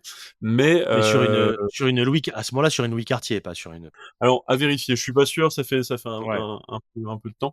Mais ouais, c'est une belle sélection, c'est sympa. Une petite Sub, une petite, Reduced, une petite ZRC, une petite série K C'est un peu et classique parce éventuellement que une tout le tank. monde te dit la série K, Ouais, mais c'est vrai qu'ils ont su faire un produit qui était, tout le monde dans chaque podcast en parle, mais ils ont su faire des produits c'est vrai. qui sont à mon sens exceptionnels. Donc, Non, dans cette gamme de prix, il y a rien à dire, c'est sûr et heu et qui ressemble pas à ce qu'on peut voir dans le paysage alors que, finalement, ça reprend plein de petits codes, subtilement et de façon intéressante et tu reconnais une série K alors que le cadran n'est même pas marqué série K et ça, c'est le tour de force extraordinaire de cette montre mais moi, j'adore pour ça. Il y a un truc qui te saoule un peu dans l'horloge aujourd'hui, on en a un peu parlé au début de l'épisode justement. Est-ce qu'il y a un un truc, peu. ouais, on a un peu effleuré le sujet? Par contre, ce qui est spécifique à l'horlogerie, je le vois aussi, comme on en a parlé précédemment, c'est que moi, j'aimerais me réorienter dans l'horlogerie. Aujourd'hui, j'ai un travail, donc j'aime me former à côté. Donc on m'a conseillé des livres, on m'a conseillé de passer, Mmh, des certifications à côté. Mais quand j'ai voulu savoir, comment faire en fait pour devenir horloger au-delà des sites internet, parce que comme c'est un métier vraiment de niche, il y a pas tant d'informations que ça comme on peut avoir pour, être c'est médecin vrai. et cetera. J'ai j'ai eu des grosses difficultés à avoir les informations que je voulais. J'ai contacté des personnes qui, me parlaient à demi-mot, comme s'ils voulaient garder, l'information secrète, à la limite comme si c'était une secte quoi, enfin à un C'est moment, fou ça. et ça, c'est dommage parce que je suis quelqu'un de passionné. J'ai envie aujourd'hui de m'orienter dans ce domaine-là et les gens que j'ai contactés m'ont, enfin, j'ai peut-être pas contacté les bonnes personnes, mais les gens qui étaient dans le domaine ont été très, bah, pas encourageants, vraiment à garder les infos, pour arriver Mmh. à savoir quel ouvrage je devais acheter pour me former au mieux, ça a été la croix et la bannière. Alors que c'est dommage quoi, je vais pas, enfin, je vais pas empiéter sur un nouveau marché. À mon avis, il y a de plus en plus de gens il y a de moins en moins d'horlogers, je pense, je sais pas, mais c'est quand même un savoir-faire qui est quand même à préserver et aujourd'hui, on a l'impression que ceux qui sont en place veulent pas le partager et ça, je trouve ça très dommage. Alors que la plupart, ont du boulot, pour, 6, 8, 10, 12 mois et savent même plus quoi faire des révisions tellement ils en ont, quoi. C'est-à-dire qu'il y a une demande qui est extraordinairement importante. Heu, Tu vas, chez toutes les personnes que j'ai interrogées, qui sont venues dans le podcast, tous te disent: «Si tu me donnes une montre maintenant, je peux te la donner dans le meilleur des cas dans 3 mois, dans le meilleur du meilleur des cas, sinon 6 mois, 9 mois». Donc c'est quand même engorgé, il y a du travail pour tout le monde et c'est vrai que c'est assez drôle cette espèce d'omerta, cette espèce de je ne veux pas partager l'info, et cetera. Donc en fait, toi, tu veux faire une reconversion, et tu voulais lancer un peu un appel, en fait, quelque part, c'est ça? Voilà, aussi en parallèle, aujourd'hui, j'ai 30 ans, c'est pas très âgé, mais je suis installé dans la vie, donc difficile aujourd'hui de repartir à zéro, reprendre une école, Mmh. aller par exemple, je sais pas, Fougères ou une école qui est sympa là-bas, refaire un prêt étudiant et repartir sur des choses classiques. Et j'aimerais savoir s'il y a vraiment un parcours. Je sais qu'on peut passer son CAP horloger par exemple en candidat libre. Mais bon, il y a des choses à respecter au niveau des stages, tout ça. En fait, savoir si c'est possible, s'il y a des entreprises qui prennent dans ces cas-là en stage, moi je peux poser un mois de vacances, je m'en fiche, et je viens bosser en Mmh. stage, ce genre de choses, et savoir aussi qu'est-ce qu'on fait après un CAP, où on peut s'orienter, où on peut aller, est-ce que je sais qu'il y a des formations supérieures à ça, est-ce qu'on peut les faire dans des manufactures, est-ce qu'on peut les faire en alternance? Tout ce genre de choses, parce que malheureusement, je suis déjà passé par la case études. Aujourd'hui, je suis installé, enfin, je peux plus me permettre de faire un prêt étudiant pour payer ma vie de tous les jours, mon école. C'est compliqué. Ouais, je comprends. Faudrait que je vende encore plus de montres, mais mais voilà. Mais en lisant un peu, il y a le CAP qui est au moins la première marche, on va dire, et Mmh, savoir mmh, mmh. si quelqu'un est à même de me renseigner, de m'aider à découvrir la démarche. Et des ouvrages. J'ai acheté Théorie d'horlogerie que je suis en train de travailler à titre personnel pour apprendre, mais savoir Mmh, s'il y a d'autres mmh. ouvrages qui aident vraiment à comprendre aujourd'hui une montre. Je suis capable de la démonter. Je suis pas capable de dire Ouais. quels sont les organes en totalité, et je suis pas Mmh. capable de la remonter correctement. Mais voilà, on démarre, quoi. Mais tu sais, tu vois, tu aurais dû venir au Timefest puisque effectivement, Ah oui, j'ai on envie avait d'aller. Livre Bordeaux, on avait c'était on avait, tu sais, le mec qui remet un peu le couteau dans la plaie. Non, parce qu'au lycée, on avait le lycée Marcel Dassault qui était lycée pro, qui fait aussi de la formation, qui fait CAP, BMA horlogerie, qui était présent et qui avait un stand et qui faisait des démos, des essais sur écran, etc. C'était super intéressant. Et tu avais les élèves aussi. Et ça peut être aussi, n'hésite pas à te rapprocher d'eux, entre autres. Et puis on lance un appel également, justement, pour que ceux qui veulent bien donner de l'information et aider, peut-être qui sont horlogers, rabilleurs, etc., puissent te tendre la main et te donner de l'info. Donc on n'hésite pas, on peut filer ton Insta. bien sûr. Bah écoute, super sympa. Mon Insta, c'est al, A2L, point Ouais, CTE. En gros, c'est mon nom, mon prénom. voilà. Donc c'est A2L, pardon, point CTE. Voilà. Voilà, n'hésitez pas à lui envoyer un petit MP si vous voulez l'aider justement par rapport à ça, mais n'hésite pas à te rapprocher du lycée Marcel Dassault à Mérignac, Et ben, qui écoute, je suis en train de noter. nous a fait confiance et ils sont très sympas. Et ils ont été à la première édition et ça a été une belle rencontre, franchement. Donc n'hésite pas, ça peut être aussi un bon moyen de prendre de l'info. Voilà. Euh, pour terminer, est-ce que tu... Alors j'ai trois questions. Qu'est-ce que tu... J'en ai rajouté une que je trouvais intéressante par rapport à toi puisque tu as démarré assez tôt. Qu'est-ce que tu dirais à Alan de 15 ans qui commence sa collection de montres? Qu'est-ce que le Alan de 31 ans dirait au Alan de 15 ans qui croise dans la rue par rapport à sa collection et le chemin qu'il a pu faire? N'achète pas de diesel, s'il te plaît. Ne fais pas ça. Non, bon, Excellent. je dirais ça en vrai, si, pour de vrai, je dirais ça parce que c'est pas, voilà. Puis en plus, à l'époque, 300 balles, c'était un budget de fou, hein. Mais Mais grave. je lui dirais de se faire plaisir sur des vintage maintenant. Parce que en vrai, il y a 15 ans, c'était plus accessible. Et de se faire plaisir Ouais. sur du vintage maintenant parce que Mm. ça peut être cool. Et que j'ai mis longtemps à m'y mettre. Et les prix s'étaient déjà envolés. Et honnêtement, de se mettre beaucoup plus tôt au vintage. Avant, j'aimais pas ça et maintenant, franchement, j'adore. Tu vas voir, c'est une passion qui ne fait que grandir. Je suis sûr que si on fait le même échange 10 dans 5 ans, tu auras pas mal de petites vintages et d'anecdotes à ce sujet, j'en suis certain. J'en suis sûr. Est-ce que tu nous recommanderais quelque chose, un bouquin, un film, une musique, un truc, pour les auditeurs et élargir nos chakras culturels?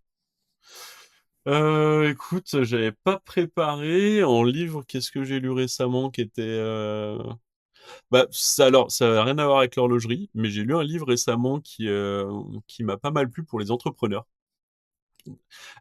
Tu connais probablement l'émission Qui veut être mon associé sur M6, hein. Ouais, ouais. Et donc j'ai lu Ok. le livre de chacun des participants. donc pour vivre, D'accord. voilà, pour voir un peu leur vision de l'entrepreneuriat.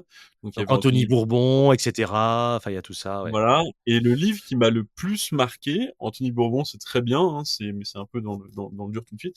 Celui qui m'a le plus marqué, parce que j'ai été entrepreneur aussi, et qui me fait le plus penser vraiment à ce que c'est la vie d'entrepreneur. Et pour les gens qui savent pas si ils veulent devenir entrepreneur, parce qu'entrepreneur, c'est une vie, c'est des hauts, des bas, c'est une succession d'émotions assez forte. Mmh. Et moi, je me pensais totalement entrepreneur dans l'âme, et je me suis aperçu qu'il y a des sujets en fait où j'étais pas prêt. Et c'est le livre d'Éric Larchevêque. Je trouve qu'il est vraiment pas Ouais. mal dans le sens où il explique de but en blanc vraiment comment il a vécu son expérience entrepreneuriale dans différentes entreprises, les Mmh. portes qu'il s'est prises Mmh. dans la gueule. Et je trouve que ce livre est vraiment des quatre livres que j'ai lus, c'est celui qui me paraît le plus pertinent dans le sens entrepreneurial. C'est intéressant et c'est un bon conseil et comme on disait un petit peu au début, finalement, c'est pas, tout le monde n'est pas forcément, entrepreneur dans l'âme. C'est pas grave. Faut arrêter aussi de faire culpabiliser les gens là-dessus parce qu'il y a une vraie tendance quand même aujourd'hui où un peu on fait croire à tout le monde que la voie royale, c'est ça. Non, il y a des gens qui sont très heureux, qui s'accomplissent, dans d'autres trucs et faut être conscient de ça. Donc c'est un bon conseil, ouais, c'est un bon tip ce que tu donnes, ouais, je trouve. On met quoi comme musique pour annoncer l'épisode alors? Parce que tu me l'as pas dit, j'ai envie de savoir là, qu'est-ce que tu vas nous Ah sortir? là là, bah, j'allais te dire, moi j'écoute pas mal de rap en vrai, donc du Mmh. rap à l'ancienne. Je sais que t'aimes bien aussi, donc Mmh. je sais Bien sûr. pas, j'ai pas d'idée. Mais un truc qui te plaît, un peu un rap à l'ancienne d'il y a quelques années, un peu chill, un peu cool, tu vois. Ouais. Tu un truc qui te vient à l'esprit sinon ou pas? Non, là comme ça, Bon écoute, on va faire allez, je te le fais à froid comme ça, si tu bien le rap un peu à l'ancienne, on va sortir X-Men Retour aux pyramides oh, pour ceux qui ouais, pas connaissent. mal, Heu, pas mal, on je tape sur valide. un bon truc bien fat comme ça. OK, Ah ça très bien, marche. je valide, je valide. Merci Alan, trop cool, trop bien. Je crois qu'on a fait plus de 2 heures, hein, de toute façon, mais ça c'est le tarif en général et c'était vraiment sympa de pouvoir échanger avec toi. J'espère que ça t'a bien plu et puis je te dis de toute façon à très bientôt. Dans le pire des cas au Timefest, avant, de toute façon on se fera un retour puisque, bah, les personnes de toute façon qui passent dans l'émission en général deviennent, au moins des potes. Ça c'est clair en général et le cercle s'élargit en permanence. Merci encore une fois à tous les auditeurs de suivre tout ça. Je sais que vous adorez le format amateur et pour ceux qui hésitent, qui mettent juste un orteil dans la piscine, n'hésitez pas à plonger, à m'envoyer un MP. J'ai déjà beaucoup de candidatures là-dessus, mais j'aime tellement pouvoir échanger avec vous que, j'aime bien avoir de l'avance là-dessus. Donc je vous prépare en plus de belles choses pour la rentrée. Merci Alan, à Merci à bientôt, toi. passe un bon été et plus tard. Bah, Ciao. toi Ciao aussi. Alan. À bientôt. Ciao.